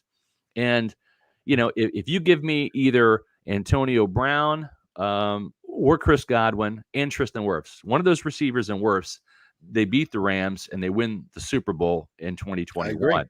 I agree. And I think the same thing with the Falcons. I think they're going to be better than 7-10 this year. They'll contend for the division with Tampa Bay. But the year to watch out for with the Falcons, I think, is the next year. In my opinion. I agree. Do you base that, Scott, on quarterback? Because you think Penix will take over a year from now, or do you think it's because Cousins will be another year into his tenure there and he'll be leading the team? What do you base that on? I think it's going to be Cousins next year as well, unless he gets hurt this year. He's not, unless there's an injury or that Achilles acts up again or something. He's a damn good quarterback. Yeah. He's going to play at a high level for the next couple of years, and I think Penix will maybe be good in time. We'll see. But just to me, it's learning the whole personnel. Getting acclimated, you kind of saw, even though the Buccaneers start off 3-1, the Bucs offense was not hitting on all cylinders at the start of the season, like they were, beating the Packers at the end of the year before Baker Mayfield got hurt, right? Because that Panthers game was not a true reflection. Baker was out there on a bad wheel and with bad ribs, but then you saw the next week they just dismantled the Philadelphia Eagles, putting up 30 out of the 32 points the team scored that day. And then going toe-to-toe with the Lions as well into the fourth quarter. So it's going to be, I think, a slower start for the Falcons. And you know what? I was discouraged as an NFL observer / fan of the fact that the Bucs play the Falcons twice in the first 8 games of the year. And I thought, God, what a waste, because, why are the Bucs playing the Panthers the second to the last game of the season? The Panthers will be out of it by then. Wouldn't the NFL want that head-to-head matchup later in the season to really decide the NFC South? They're giving both teams an early shot at each other early in the season. But I think for the Buccaneers, it works out to their advantage. They're catching the Falcons before they get their act together, in my opinion. I agree. Yeah. And they might have an early lead on the NFC South that maybe they don't relinquish. Yeah. I think that's a good strategy. And that was the whole purpose of the NFL changing the schedule a few years ago, to make you play division opponents at the end of the season. But it's got to be the right division opponents, I guess, for it to line up the right way. The Panthers will totally quit by then. So it's absolutely. They may have a new quarterback by then. You never know. They may. There's a lot of stuff that they've got to overcome. So. Sorry, Dave. It's what it is. All right, Scotty, tell us what you got coming up. Big plans for training camp, I'm sure. What's going on at Pewter Report? We got our Pewter Report podcast today. And listen, it's the summer, but we still have a lot to talk about with the Buccaneers. So you can catch our podcasts live Monday through Thursday, this Thursday being the exception. We're not going to do one on 4th of July, but typically Monday through Thursday, live at 4 o'clock. If you miss our podcast live, you can catch the archive version on Pewter Report TV. It's where we host all of our podcasts, as well as my Pewter Pulse videos, other great Bucs video content. Make sure you subscribe to that. We'd love for you to subscribe. We're almost at 15,000. Nice. And you can also follow all of the Bucs news and analysis on pewterreport.com, the mothership, and on social media on X, Facebook, and Instagram at Pewter Report. All right, partner. Great stuff as always. Forgot to tell you, your hair looks fabulous, but you know that already. All right. Much better than Tim's. All right. Have a great one. Thanks, man. You too, guys. Take care. It's Scott Reynolds right there. All right, we will take a quick break. Come back on the other side. I want to get to all the comments here. You guys lit it up early on, and we've had guests, obviously. So I want to get to the comments when we come back. I'm going to have I got a rant saved up for the United States men's national team. God, they were awful last night. Just awful. This whole thing has just really gotten under my skin. So we'll get to that. And we might even talk about Jake Gensel. Who? The Omaha, Nebraska native? How about that? I didn't realize they play hockey. How about all those hockey legends that come out of Omaha, Nebraska? We will talk about all of it when we return. Big thanks to our friends at Hydrate Heroes. Try HydrateHeroes.com. We'll get you to the website, give you 3 free packets. Go ahead and order the 30-pack for $29.99. It's well worth it. Less than $1 a serving for 5 calories. Great hydration, way less than those other sugary drinks. Better for you, less money, which is good in these inflationary times. Try HydrateHeroes.com. Back in 3. Stay with us. You're listening to The Strike. 102.5 WHPT HD2 Sarasota, Tampa, St. Pete. JP here for HydrateHeroes.com, the great electrolyte hydration drink that has all the good stuff, none of the bad stuff. NFL players are using this stuff. All types of athletes are using it because it's got 5 calories. None of the bad stuff, all the good stuff. All the electrolytes are in there for you. And also amla fruit, which is a terrific additive in there. The mushroom blend helps with inflammation in your body. Definitely has helped me with my knees. My knee pain has gone away almost exclusively since I started drinking Hydrate Heroes. Folks, it makes a difference. I love it. Professional athletes love it. You will love it. The new Tropical Punch flavor is out. Go to tryhydrateheroes.com and get a free 3-pack. That's tryhydrateheroes.com, a free 3-pack, and get the 30-pack while you're there for just $29.99. Tryhydrateheroes.com. You'll love it. Hey Tampa Bay sports fans, this is 2-time LPGA major champion Jane Geddes here. After winning the US Open and 10 other LPGA events, I wanted to try something completely different. So I came right off the top turnbuckle and landed in the crazy world of WWE. And yes, you heard that right. That's WWE. Working for the Vince McMahon as the VP of Talent Relations for the company. Now, though, I want to work for you. Everything I've done in my life, I've done with incredible passion. And now I've turned my focus to leading the best real estate team in Tampa Bay, the Geddes Gordon Group with Keller Williams in South Tampa. If you're looking for a new home, an investment property, or looking to sell your current home, we will give you major championship level service. When you choose Geddes Gordon Group, you become part of our inner circle, like family. So if you're looking for a few golf tips or a golf course view, we're going to stripe it right down the fairway. Call me at 813-485-6808 or go to gettysgordongroup.com, or again, give me a ring at 813-485-6808. Summer is here, and it's the perfect time to shine with the exquisite June birthstones, Pearl, Alexandrite, and Moonstone at the Golden Diamond Source. Each gemstone carries its own unique significance and style, making them perfect for any summer occasion. Did you know the 30th anniversary milestone is Pearl, the traditional stone for this special occasion? And right now, you can enjoy 5 years of interest-free financing. That means you can own a stunning $5,000 ring and pay only $83 a month with 0 interest for 5 years. That's a great deal. And shop online and get 15% off the June birthstones. And we love our partners, local businesses that have been here for 40 years. That's right, the Golden Diamond Source has been here for 40 years. Julie and Steve Weintraub have done so much in our community. We thank them, and we shop there. It's the Golden Diamond Source, 3800 Olmerton Road, always online at thegoldendiamondsource.com. Happy summer. As we head into summer and hurricane season, you must make sure that your home is fully insured. Over 40% of people in Florida are not fully insured because property rates have gone up lately. Your home is worth more, so it needs to be insured. Call the great folks at Italiano Insurance, 813-877-7799 to make sure you're fully insured. And also, you might just save some money. There are new companies coming into the state all the time. In fact, we just shopped our homeowners insurance, and I'm telling you, folks, we saved over $550 because Charity, the great customer service at Italiano Insurance, did all the work and found us a better company and a cheaper company. She'll do the same for you. 813-877-7799. Do something about these high rates. Shop them around. Could save you lots of money. It's Italiano Insurance, been doing business here locally for over 60 years.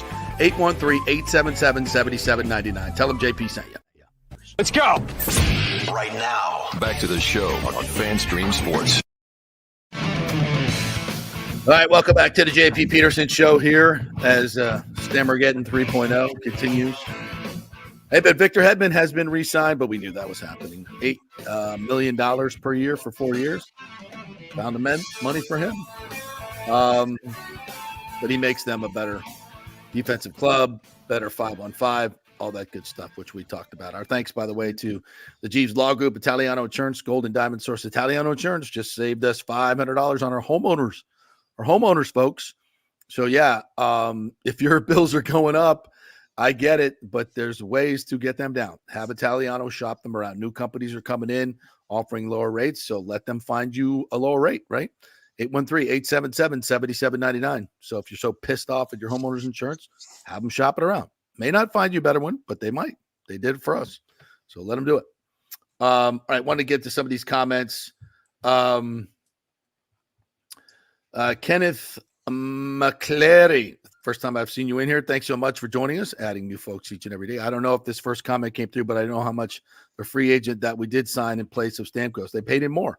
They paid him more than Stamkos was making. He's also 5 years younger and is a much better two-way player defensively, and that's what it basically came down to. And Jake Gensel's a hell of a player, and he's, I think, going to fit in very well with either the top line or the number 2 line, either way you put him. Again, he was a plus 24. Stamkos was a minus 21. And I know that's not the end-all, be-all, but when you look at all the analytics, Gensel is a better player and addresses what the Lightning need more, which is to be more responsible defensively. Yeah. So, Bobby Bonilla deal for Stamkos, says Jude Jetson. That was offered, essentially. The 8 years, $3 million was offered. So, in the end, this was Stamkos' decision. He could have stayed for a hell of a lot less per year. But in the long run, it would have been, $8 million less. So, that's on Steven Stamkos. I wonder if we will ever hear the truth, or if this will just die. Well, it's like, I don't think anybody wants to come out on the Lightning side and say Steven Stamkos has become a liability defensively. Yeah. They don't want to say that. They don't want to besmirch his name. Yeah. I mean, we as analysts and being objective are supposed to look at this and say, this is what the deal is. And I get it. But there's so many sides to this. He would have taken a discount. There's no question about that. He said it. We know it. What was that number? But in the end, Stamkos didn't feel like he was wanted. That's what the deal is. To me, it wasn't about money, and it wasn't about. It was certainly about hockey to the Lightning, but again, Steven Stamkos, less ice time. Is there a way to keep him, to diminish his role? Is that something he would have expected or wanted? We don't know. And I think the Lightning were like, from a hockey standpoint, this is what's best for the team. Mm-hmm. We'll find out if his lack of leadership and having him not in the locker room, the dressing room, if that makes a huge deal. It might very much so. Very much so. This team could fracture. There's a lot of interesting personalities in that room now without Steven Stamkos. So who takes over the C on the sweater? It's got to be Hedman. You would think, right? Hedman or McDonough. Or do they go without a C for a season and everybody's just got the A? I mean, that's happened before. Could be Braden Point. 50-goal scorer. He doesn't necessarily have that gravitas that Stamkos have. Few players do. Let's just be honest. And it's not always the best player, obviously, that holds the C. This captain holds many responsibilities in hockey, and it's not usually, the best player to your best player. Mike Modano was never a captain in Dallas, but I didn't know that. Yeah, never a captain. He was always an alternate. He was never a captain, and there's a reason for that. It's a personality thing too, right? He wasn't necessarily the guy that was going to go fight for his teammates, either with the refs or the other team. So it's a big decision. RJ Martin says, absolutely disgusted with the way JBB handled the Stammer situation going back to last season. Stamkos deserved to be treated better whether he was signed back or not, he was disrespected. With all due respect, RJ, I see your point, but I wasn't in those face-to-face meetings. I wasn't there. But from the outside looking in, it does appear that way. And I don't know if disrespected is the right word. I think maybe not as loved. Is that, not as cherished as maybe we thought he should be. But this is business, man. It's business. Rick says Julian Big Balls it better work out, or this may be his legacy. Hell yeah, he knows that. And the problem is for JBB, anything short of a Stanley Cup is because the bar's already been set, right? Yeah. Number 1, 2, you got rid of him. How many did you win? And that's a tough nut. Only one team wins at the end of the year. And now if they make 2 really good runs and they get to a final or a conference final or a final, I think he will be vindicated if you're being fair. But if they go out the first round the next couple of years or don't make the playoffs, and Nashville's going to be good. Don't get it twisted. They're going to be good. They're going to be real good. God, I hate Nashville. He could have offered 4 years to $24 million to see what happens, but he didn't. He made a pathetic, I think he said 2 year, 4 year, 8 years, $24 million. I think people look at that pathetic, but I'm like, it's not bad. Still $24 million, That's almost what JP pays me to do twice a week here. So this James Ludeman says this will be the biggest blunder of a player leaving Tampa Bay sports history. Worse than Longo, worse than Lynch. They will regret this move. Well, I don't think the Rays ever regretted it because they saved money and that's all they really care about.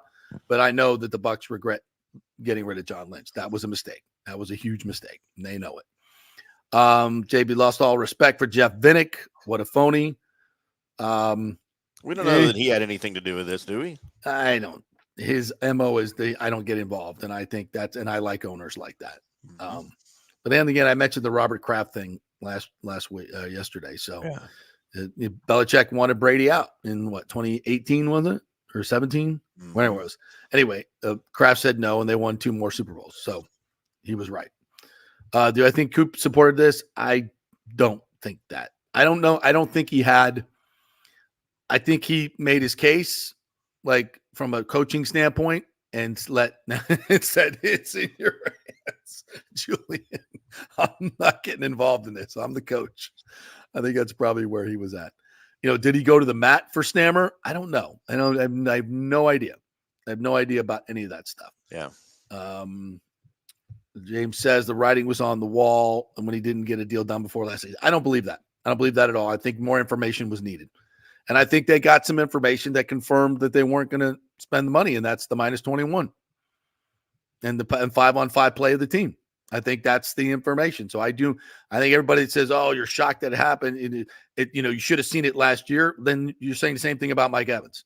No, I think there was plenty. I think you needed to get more information. I don't think last year not doing the contract was the death knell right at that point. No, I think that's silly. You're not paying attention if that's the way you think. There was a lot more information that needed to be see where Stammer's going. How did he play? Mike Evans played at an elite level. You can argue Steven Stamkos scored at an elite level, but as a team, did they play better 5-on-5? Was it? And that's certainly not all Stamkos' fault, by the way. Right. by no means. There's a lot of people that contributed to that 23rd ranked or 24th ranked defensive number. So we get 36-year-old McDonough. You sign an older Hedman. You can't do a 4-year 24 for Stammer. Total BS press conferences, both sniff playoffs and lose early. He should be fired. Listen, those are all excellent arguments. I get it. All right, we'll take a break. When we come back, Corey Long's going to join us. He's been covering this Lightning team for a long time for NHL.com. We might even sneak in a little college football and Bucks talk with him as well. Quick break. We're brought to you by the Golden Diamond Source. The 4th of July sale is on, my friends. That boom you hear is all the great deals going on over at the Golden Diamond Source. They got that 5 years, no interest financing. Get a $5,000 piece for just $83 a month. All kinds of great sales and selection during their 4th of July sale. So get on down there. In fact, they're open on 4th of July, special hours from 10 to 5 o'clock. So before you get to the fireworks, head on over to the Golden Diamond Source and get something flashy. Get that bling. Yeah, it's great folks over there, as patriotic as they get. They love America at the Golden Diamond Source. Love those folks, Julie and Steve Weintraub. So get on over there and keep it local in Tampa Bay. Best in the business, in business for over 40 years, the Golden Diamond Source. Back in 3.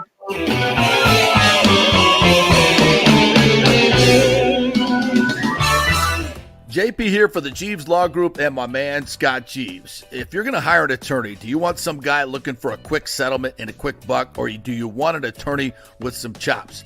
Scott is a board-certified civil trial lawyer and a certified circuit court mediator. Been practicing in the Tampa Bay area for over 30 years. He is a peer-reviewed AV preeminent-rated civil trial lawyer. They just don't hand out those classifications. He's been the lead class action counsel on many complex consumer protection cases and has handled hundreds of serious personal injury cases. He's dedicated his career to protecting injured victims and is committed to vigorously representing you.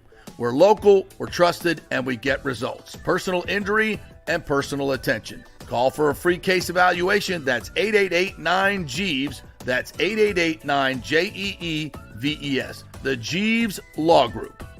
All right, this is for all you guys who don't want to go to the gym and do 5,000 crunches. At Bay Area Modern Medical Center, you can get on the new True Body machine where you can reduce fat and tone up your muscle. It's like doing 54,000 crunches in just 15 minutes. Define your body as you see fit. True Body offers personalized muscle stimulation that delivers the equivalent of those 54,000 crunches in just 15 minutes. Just get in touch with them at Bay Area Modern Medical Center, BAMMC.com. Chris Lugo and the team over there will set you up on True Body and get amazing results. Non-invasive with comfortable and little to no pain and zero downtime. You can isolate and target those areas that you want to improve and treat multiple areas simultaneously. It's an amazing machine, so check it out at Bay Area Modern Medical Center, BAMMC.com. JP here to ask the question, are you planning an event, meeting, or conference? If so, you'll want to call the designers and production professionals at Extravaganza Productions Incorporated. With over 35 years of experience in the events industry, designing and producing every type of small to large event, they can provide a huge resource for design ideas, audio, visual, sound, lighting, decor, and entertainment to turn your event into an incredible experience for the entire audience. Folks, I've worked up close and personal with this group at many national events and Tampa events, and they have unique capabilities that help you save time and money in the planning and execution of your next event. Don't delay. Call these pros today at 813-621-4700 or check out their website at extravaganzaproductions.com. Tell them JP sent you, and they'll provide a free initial consultation for your event. Extravaganza Productions, the best of the business. Take your business or nonprofit to the next level with the power of video. Red House Streaming offers complete field production services. Our experience and expertise has you covered every step of the way wherever you want to go. From initial concept to final delivery, we'll handle it all and bring your vision to life. As your all-in-one production partner, we offer comprehensive marketing packages that not only showcase your brand, but amplify your reach. Contact Red House Streaming today. Let's go!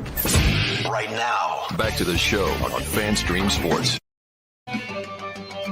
All right, welcome back to the JP Peterson Show here. Brought to you by the great folks at Bay Area Modern Medical Center. Need a new primary care physician, someone who will actually spend time with you and ask you what's your diet like, what's your exercise routine like, how are you sleeping? Doctors should be asking you that question. If your doctor is not, then you need Bay Area Modern Medical Center, Chris Lugo, because that's what he does. Looks at your blood work, spent over an hour and a half with me on our first visit. Bay Area Modern Medical Center. Take it seriously. Have someone that's interested in your medical background and will spend their needed time. Bay Area Modern Medical Center, BAMMC.com. All right, let's welcome in our good friend, Corey Long, covers the Lightning for NHL.com and writes about football, a true Renaissance man. I don't know what the hell's going on with his phone. What's up, Corey? How are you?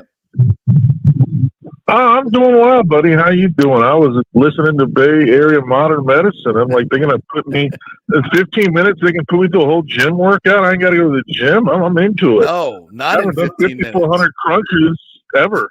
5,400 crunches. It's cumulative. I haven't done 54,000 crunches. My God, I don't think any of it. That's the point of the machine, bro. What's a crunch? What's a, Yeah. like Nestle Crunch? Yeah. I done Captain Crunch and about 54,000 gallons of Captain Crunch in my life. Absolutely. Cinnamon Toast Crunch. Those are the crunches I know about. Lord. I love you, man.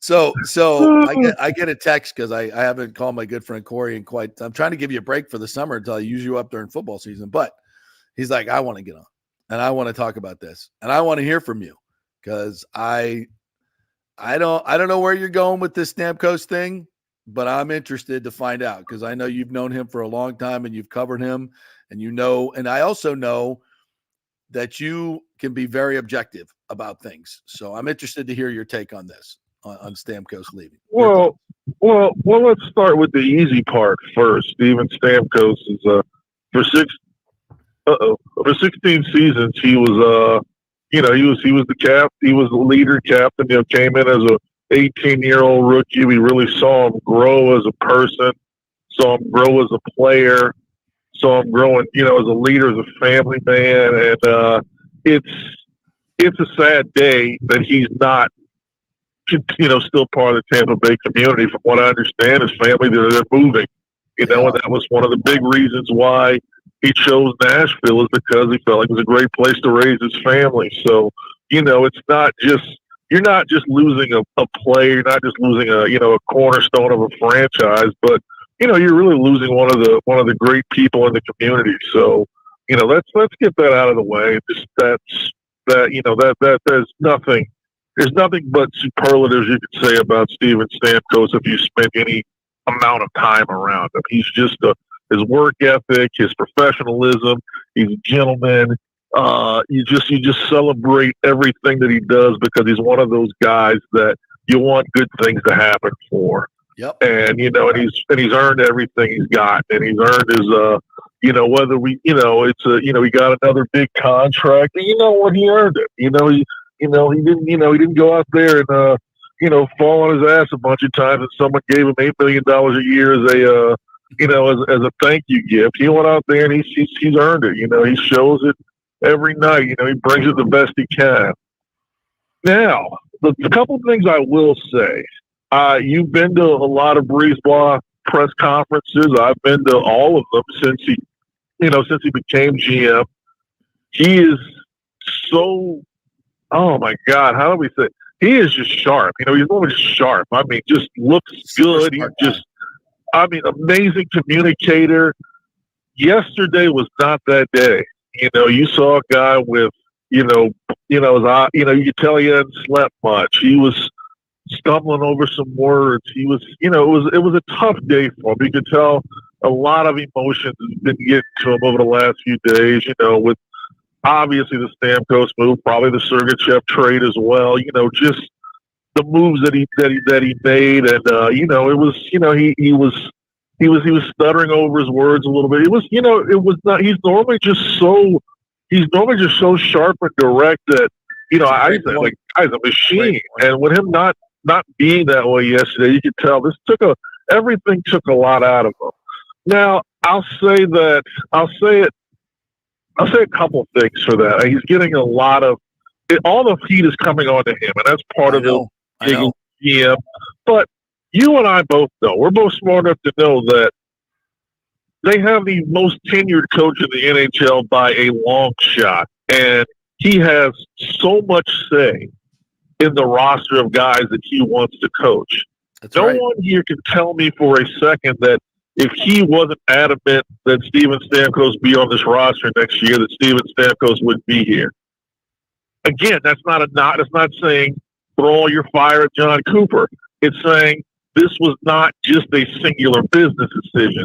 Don't tell me for a second that John Cooper was in there saying, that he wanted the guy to stay and they couldn't make it happen.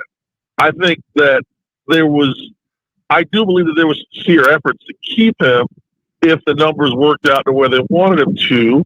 Obviously, once we saw the terms of the Nashville deal, the Lightning could not have matched that until they made the Sergachev trade anyway. No way. So, it wasn't even a possibility of matching that or coming close to it until they made the Sergachev trade. Now, I look at this, and I look at this from, a standpoint of where I take the emotional attachment away from the player that I really enjoyed covering, that I enjoyed watching, that we enjoyed seeing all of his milestones, seeing him, his 3-minute shift in the 2020 Stanley Cup to score a goal and to hoist the cup twice. I take all those emotions out. I listen to the words that Julien Brisebois said, and I do believe that he believes that they are if they are a better team today by signing Jake Gensel and by going that route. Now, you have to understand, this is the first time in his 6 years as a GM that he's had the chance, that he's had the cap space to really make a big ticket purchase in free agents. It's always been about either extending the guys that you can, fitting stuff in the cap, making the additions that you can around the edges. Making choices about who we can do without more than anything else. Not who we can go get. It was like, who am I going to do without? Who do I have to trade? Right. Yeah, the tough decisions with Killorn and Palat and, all of these things. So this was a chance for him. Yeah, this was a chance for him to actually put his own stamp on this organization. He was no longer, when he took the GM spot, he had to, things had to get done. They made the Coleman trade. They made the Goodrow trade. But the team, the core was set. A lot of things were set. They needed to fill in the edges. Now this was his chance to actually make the move and put his stamp on his team. And he could have taken the easy way out. He could have used the money to sign Jake Gensel and re-sign Stamkos, kept the team at pretty much status quo.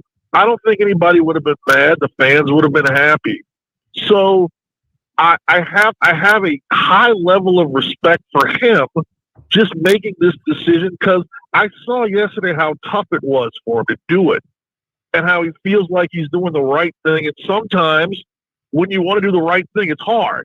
Right. It's really hard in this business, and we've seen a lot of things we never thought we'd see as we get older. We're about the same. We're in the same age bracket. We saw Wayne Gretzky become an LA King. We saw him become a St. Louis Blue.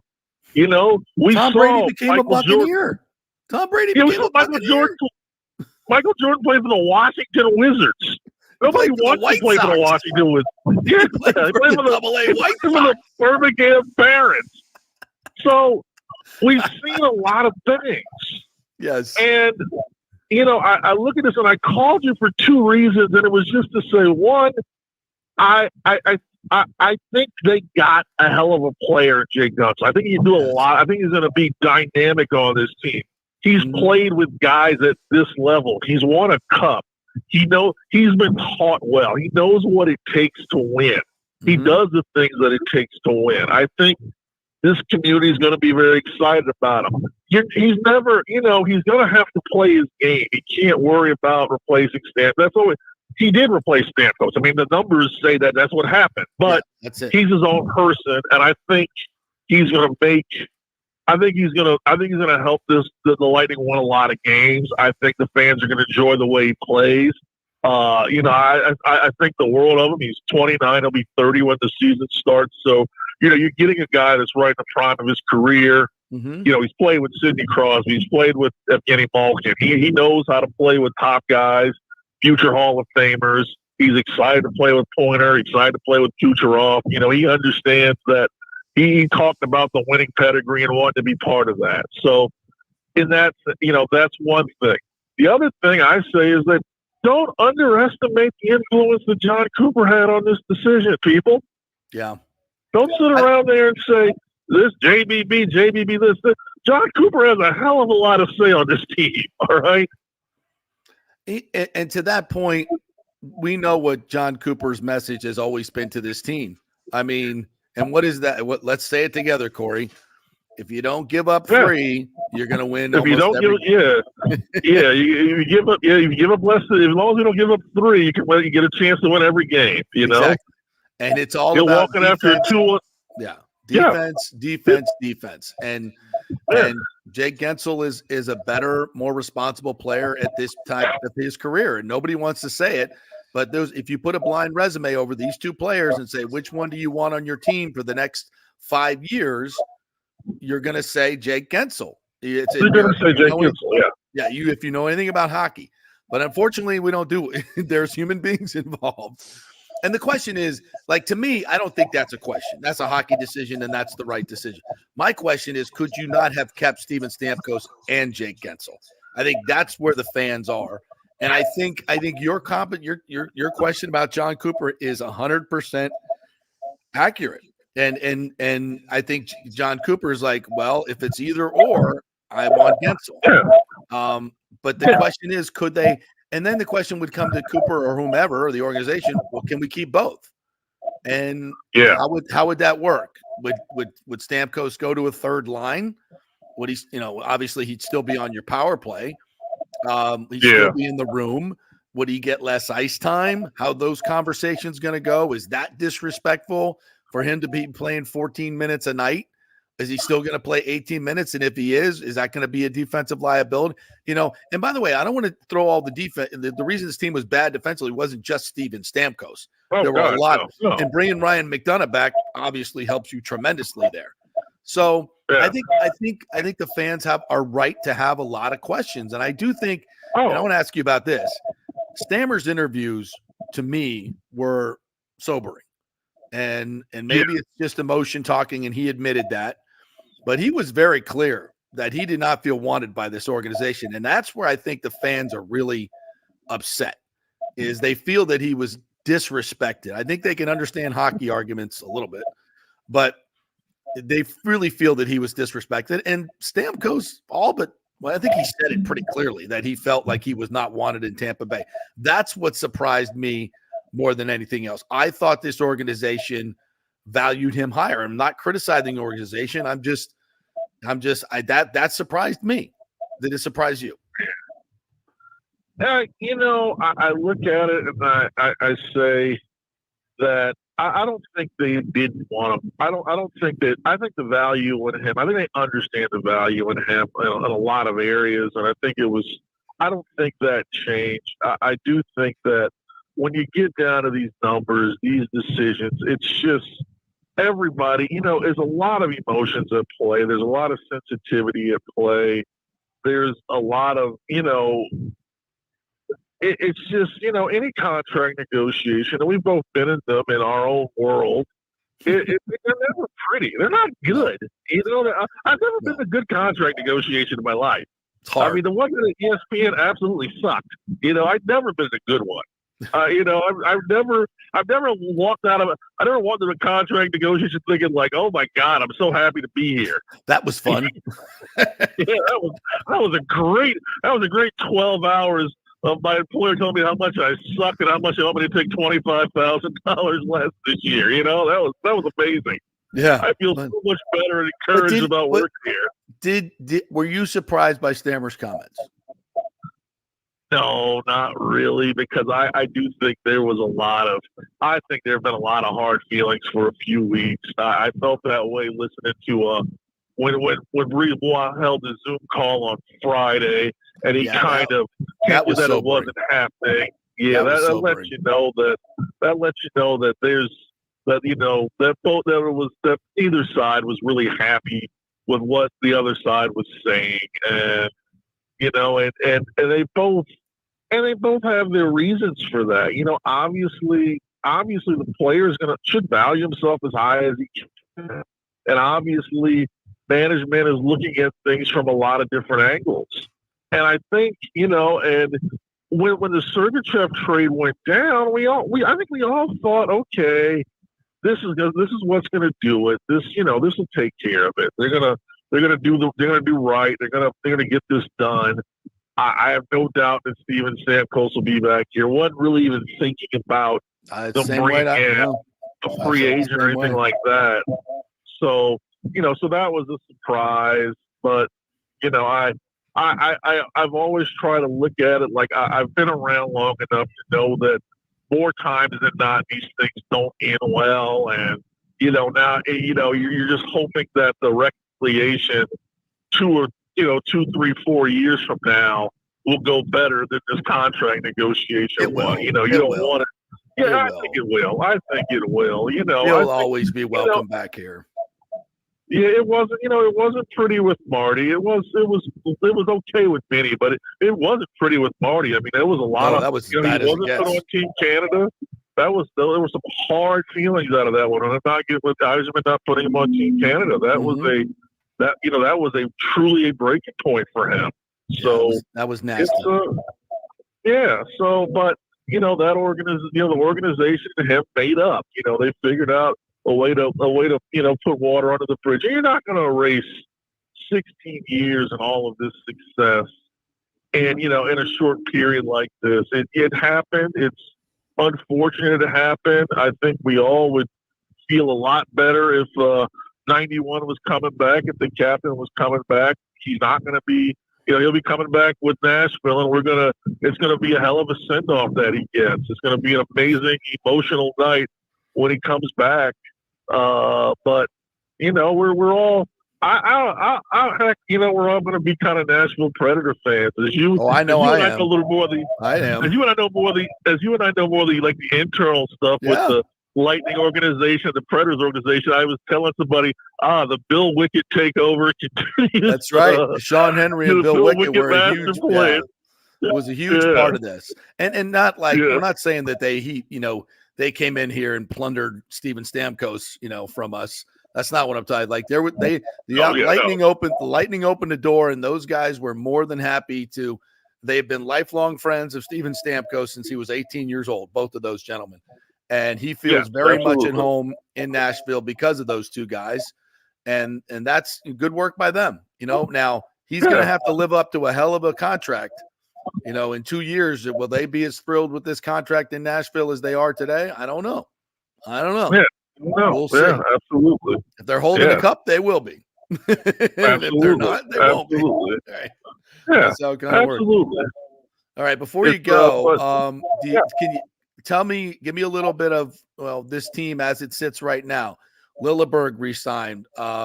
Gerslinkis coming in, adding some fourth line nastiness, and this geeky kid, and JJ Moser. These are interesting players here that change the dynamic of what the Lightning look like on the ice. They're younger, they're faster. Now, I'm not here to say Geeky's coming in to be the rookie of the year. We don't know that. If he's ready or not, we'll see. But the dude has got some very interesting traits about him. 11th overall pick, scored 96 points in 50-some games in the WHL. He's 6'4". He's got a little edge to him. Your thoughts on where the Lightning are right now? Yeah, well, first with Moser, you're getting a 24-year-old guy that's going to be in your top four. He's plays 20 minutes a night. I think he had about 31 points last year for the Coyotes. Young guy, very good skater. I think he's going to learn well under Hedman and McDonough. I think there's a lot. He's got plenty of good game left to him, and I go into Sergachev trade a little bit, but I like Moser as a young guy, as a young replacement he's got 3 years of NHL time already under his belt, so he's familiar with the league. So he's going to come in and he's going to be ready to roll. I'm headed to a development camp now to check out Connor Geeky. He's 20 years old, 11th overall pick. I think he's going to start the season in Syracuse, but he gives the Lightning a prospect they haven't had since Brayden Point. That's right. A big time center that they think can be 30 plus goal scorer in the NHL. He's a big kid. He's a physical kid. I think they're going to like his effort. They're going to like the way they're going to like his shot. They're going to like the way he can physically handle himself in those tight areas. And the Lightning, because they've been going all in, they haven't had prospects like this in a while. And one of the things they were going to have to do was rebuild their forwards on the big team and rebuild some of their forward depth within the pipeline. And this is a big piece. So I was always a big fan of Sergachev. I feel like his best hockey is still ahead of him. But I don't know if he was ever going to get there in Tampa, because I don't know that I never saw him have the edge that he wanted to overtake Victor Hedman as the number one guy. I agree. I think he was content where he was, and now exactly in Utah, he wasn't he's going to have developing. to own that blue line. Yeah.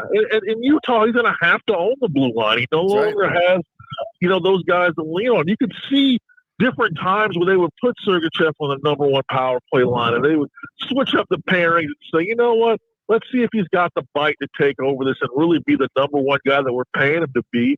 And I think he can be that. I just don't think it can happen here. I don't know that this hunger was what he needs to happen here. So that's a great point. I wish him luck. I wish him luck too. They were both great guys to deal with, and they were great guys to deal with. And I'm happy that that this organization had the success that they had with both of them. You know, I mean, that never gets erased. That never goes away. No one can take those Stanley Cups away. No one can take those memories and those moments away. All right, partner. Great stuff as always.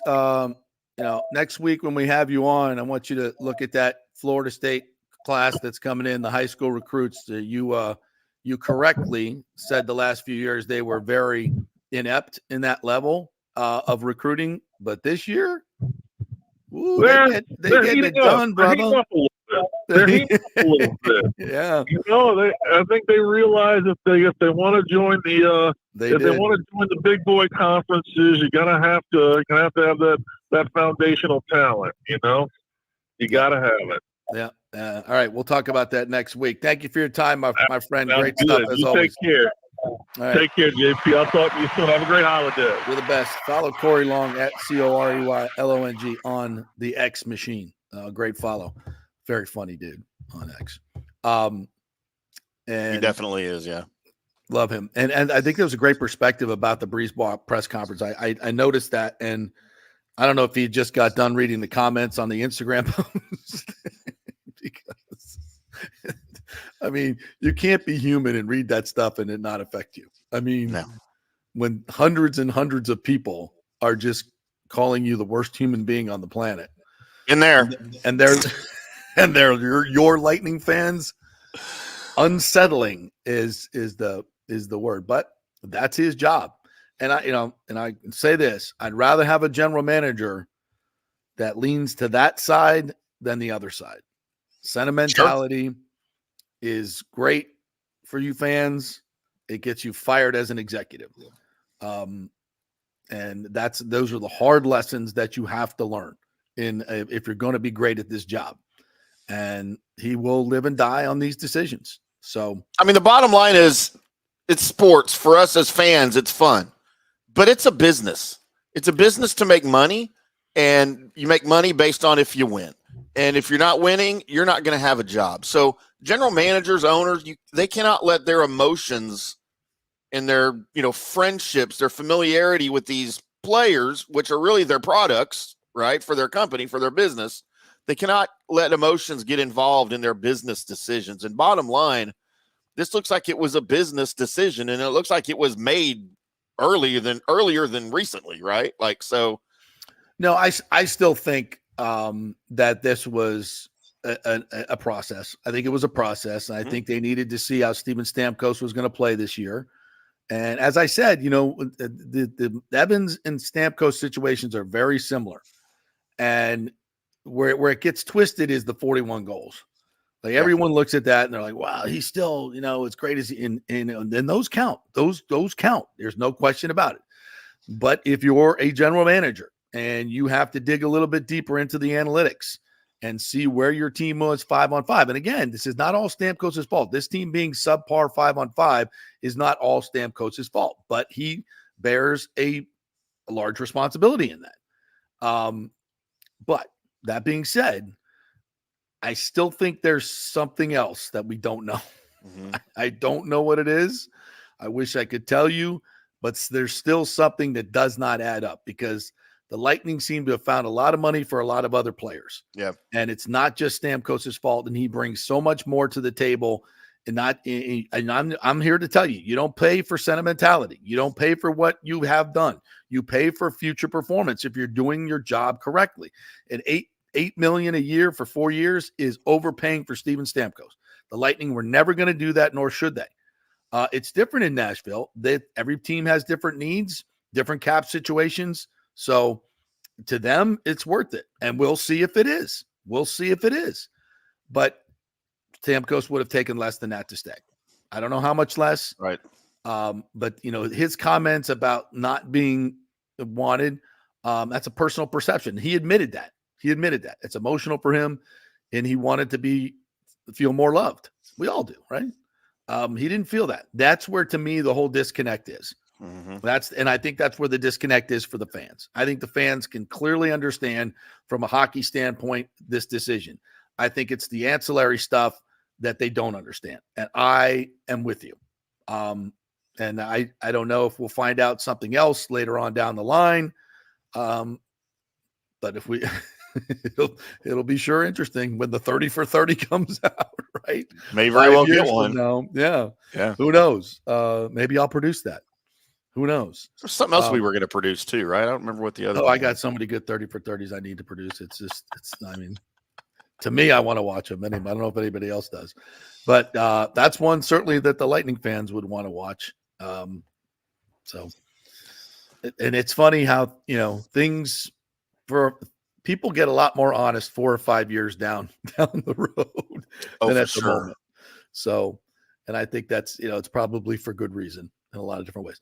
All right, we got to hit one more break. And when we come back, I want to talk about the United States men's national team. I have a rant. I know, right? And a couple other things I got to get to. So quick break. We're brought to you by the Golden Diamond Source. The 4th of July sale is on, folks. They will be open on the 4th of July. So Thursday, go on there and get big bang for your buck, as we like to say. And if you want to trade in any of your old gold jewelry or any jewelry at all, just bring it in. They're paying the highest prices right now. So if there's ever been a time where inflation is what it is, you got some jewelry you don't ever wear anymore, bring it in, get some money for it, invest that money, do whatever you want with it. If it's just sitting in your jewelry box, it ain't doing you any good. So bring it on into the Golden Diamond Source and get paid for it and put it towards something shiny that you like, that you will wear. How about that idea? The Golden Diamond Source, 5 years interest-free going on right now, and they'll be open 10 to 5 on July 4th. Get on down there and tell them JP sent you. Back at 3. As we head into summer and hurricane season, you must make sure that your home is fully insured. Over 40% of people in Florida are not fully insured because property rates have gone up lately. Your home is worth more, so it needs to be insured. Call the great folks at Italiano Insurance, 813-877-7799 to make sure you're fully insured. And also, you might just save some money. There are new companies coming into the state all the time. In fact, we just shopped our homeowners insurance, and I'm telling you, folks, we saved over $550 because Charity, the great customer service at Italiano Insurance, did all the work and found us a better company and a cheaper company. She'll do the same for you. 813-877-7799. Do something about these high rates. Shop them around. Could save you lots of money. It's Italiano Insurance, been doing business here locally for over 60 years. 813-877-7799. Tell them JP sent you. JP here for TryHydrateHeroes.com. That's our new website where you can get a free 3-pack of the great Hydrate Heroes Electrolyte Hydration Drink, all for free. Just go to TryHydrateHeroes.com. We'll send you a 3-pack. While you're there, go ahead and buy the 30-pack for just $29.99. Special going on. Less than $1 a serving. For all the good stuff, none of the bad stuff. Folks, a lot of these hydration drinks have tons of sugar, tons of calories. Hydrate Heroes, just 5 calories, and they have all the electrolytes in there, plus other stuff that's going to benefit you. A mushroom blend that will help with inflammation. So much other good stuff in there. None of the bad stuff. It's Hydrate Heroes. Go to TryHydrateHeroes.com and get your free 3-pack. The new Tropical Punch flavor is out, and it is fantastic. They'll send you some. Just go to TryHydrateHeroes.com. Get all the information there. Pick up a 30-pack as well. TryHydrateHeroes.com. All the good stuff, none of the bad stuff. Hey, Tampa Bay sports fans. This is 2-time LPGA major champion Jane Geddes here. After winning the US Open and 10 other LPGA events, I wanted to try something completely different. So I came right off the top turnbuckle and landed in the crazy world of WWE. And yes, you heard that right. That's WWE. Working for the Vince McMahon as the VP of Talent Relations for the company. Now, though, I want to work for you. Everything I've done in my life, I've done with incredible passion. And now I've turned my focus to leading the best real estate team in Tampa Bay, the Geddes Gordon Group with Keller Williams in South Tampa. If you're looking for a new home, an investment property, or looking to sell your current home, we will give you major championship level service. When you choose Geddes Gordon Group, you become part of our inner circle, like family. So if you're looking looking for a few golf tips or a golf course view, we're going to stripe it right down the fairway. Call me at 813-485-6808 or go to gettysgordongroup.com, or again, give me a ring at 813-485-6808. Summer is here, and it's the perfect time to shine with the exquisite June birthstones, Pearl, Alexandrite, and Moonstone at the Golden Diamond Source.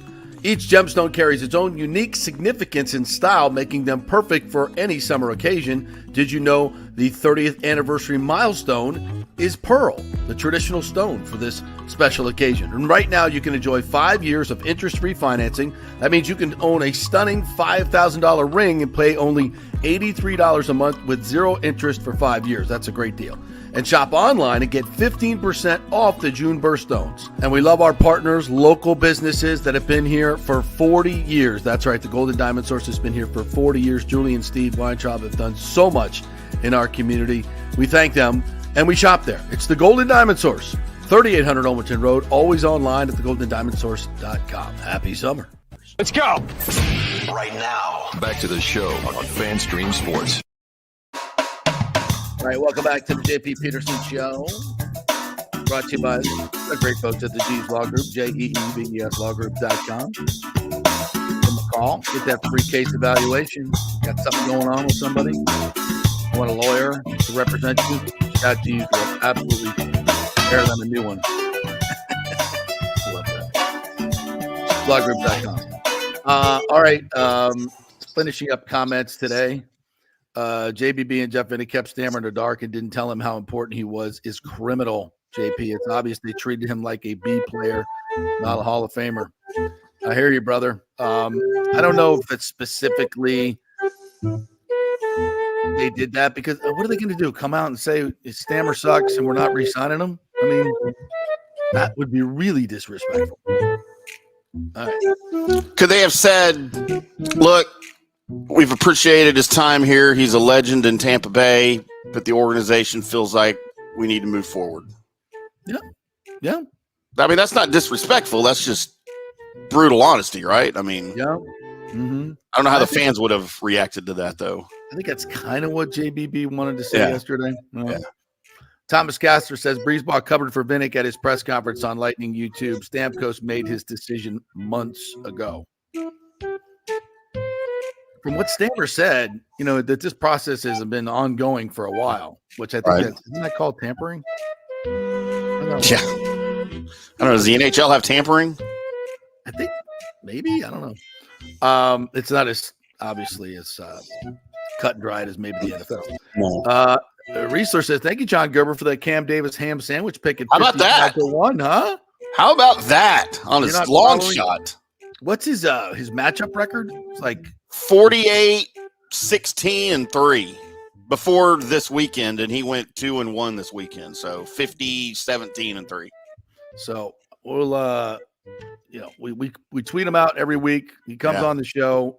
If you're not following, you're not winning. That's it. Thomas also says everyone who questions Stamkos' decision needs to rewatch the first round of the playoffs. Well, he was pretty good there. 5 goals. Yeah, this is comments music, James. Yeah, that's what we do. All right, thank you guys. He's the one that didn't like it when we debuted it. I think James is the one that didn't like it, and he said to get rid of it. So I turned it up louder. All right. So they sucked me back in last night, Timmy Ham. Every 2 years or so, they tell me it's a big tournament, it's golden generation, United States men's national team. We've never been better, never had better players. They're all playing on Europe, blah, blah, blah, blah, blah, blah, blah. They suck. They suck, and I hate myself for getting sucked back in.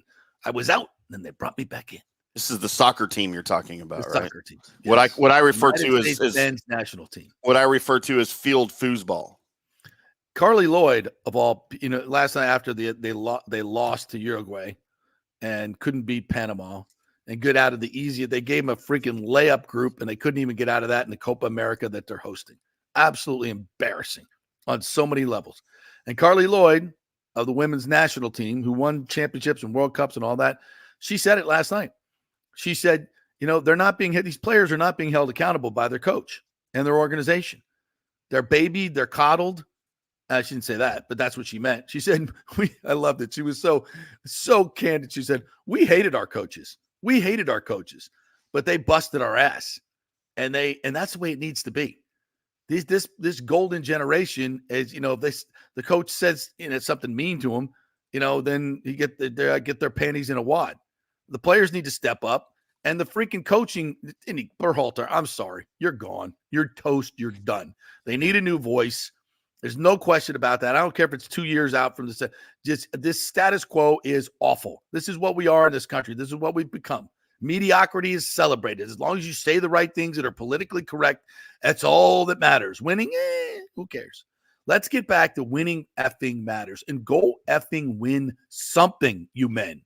Win something. Win a group. Win a big game. You haven't won a big game in freaking 30 years. And I'm so tired of talking about it and everybody getting excited about it. And you come out and you just flop. And to listen to the players last night, it's like, oh, we showed well. No, you didn't. You sucked. And you haven't won a damn thing. They didn't even score, right, against Uruguay? No. We had chances. You couldn't finish. Couldn't finish in a whorehouse with a fistful of hundreds. None of you. It's awful. I got to write that one down. It's just they got to be better. And I don't. It's definitely need new leadership. There's no question about that. Go find somebody that doesn't have an American accent, by the way. Somebody who knows a little bit more about what real winning on a national, international level is about. And I know that's not the only answer, but it's got to be somebody different and outside this federation that we have right now. They need somebody to come in here and shake this thing up big time.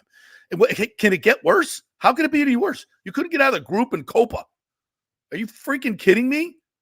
It can't get worse. I don't care. 1 goal in 2 games. Awful. Wow. Absolutely freaking awful. Put the damn women out there. They'd be better. I swear to God. At least they know how to win. The U.S. women's national team could beat one of these generic men's national teams from Uruguay or Canada or New Zealand? No, I'm not going to go crazy, but all right. At least they, I don't know. That this is just absolutely completely unacceptable. I'm so sick of talking about them. And now we're going to host a World Cup, and we're going to be able to give us an easy group again, and we won't even be able to get out of that. I mean, because they have to be in it, right? Since they're the host team. Yeah, that's a rule, right? Yeah, but they can't. If they don't get out of the group, it's an embarrassment. Just like every team. And yes, we could talk about the ref last night, who was just awful. Oh my God, it's just that it's like it's amateur hour. The whole damn thing. And you compare the Copa America to what's going on in Europe, and you watch these games, and it's like, other than Argentina and Brazil, obviously, and Uruguay, I guess, it's a different level. And the U.S. men's national team is not even sniffing it last night. They can't. Their possession is awful. They can't finish. They don't put plays together. They look like they're just out there running around and hoping a bounce goes their way. It's just awful. Anyway, so that's that. All right. We'll be back tomorrow. Peter Blake will be joining me. I may or may not be in for the whole show. We got a little trip to Atlanta coming up this weekend to go get the kids, but we'll be popping in and out. But my great co-hosts here, Tim Ham and Peter Blake and Nick Geddes, will be handling everything, and I'll be popping in and out. So we'll be around. Happy July 4th, everybody. Don't worry, Lightning fans.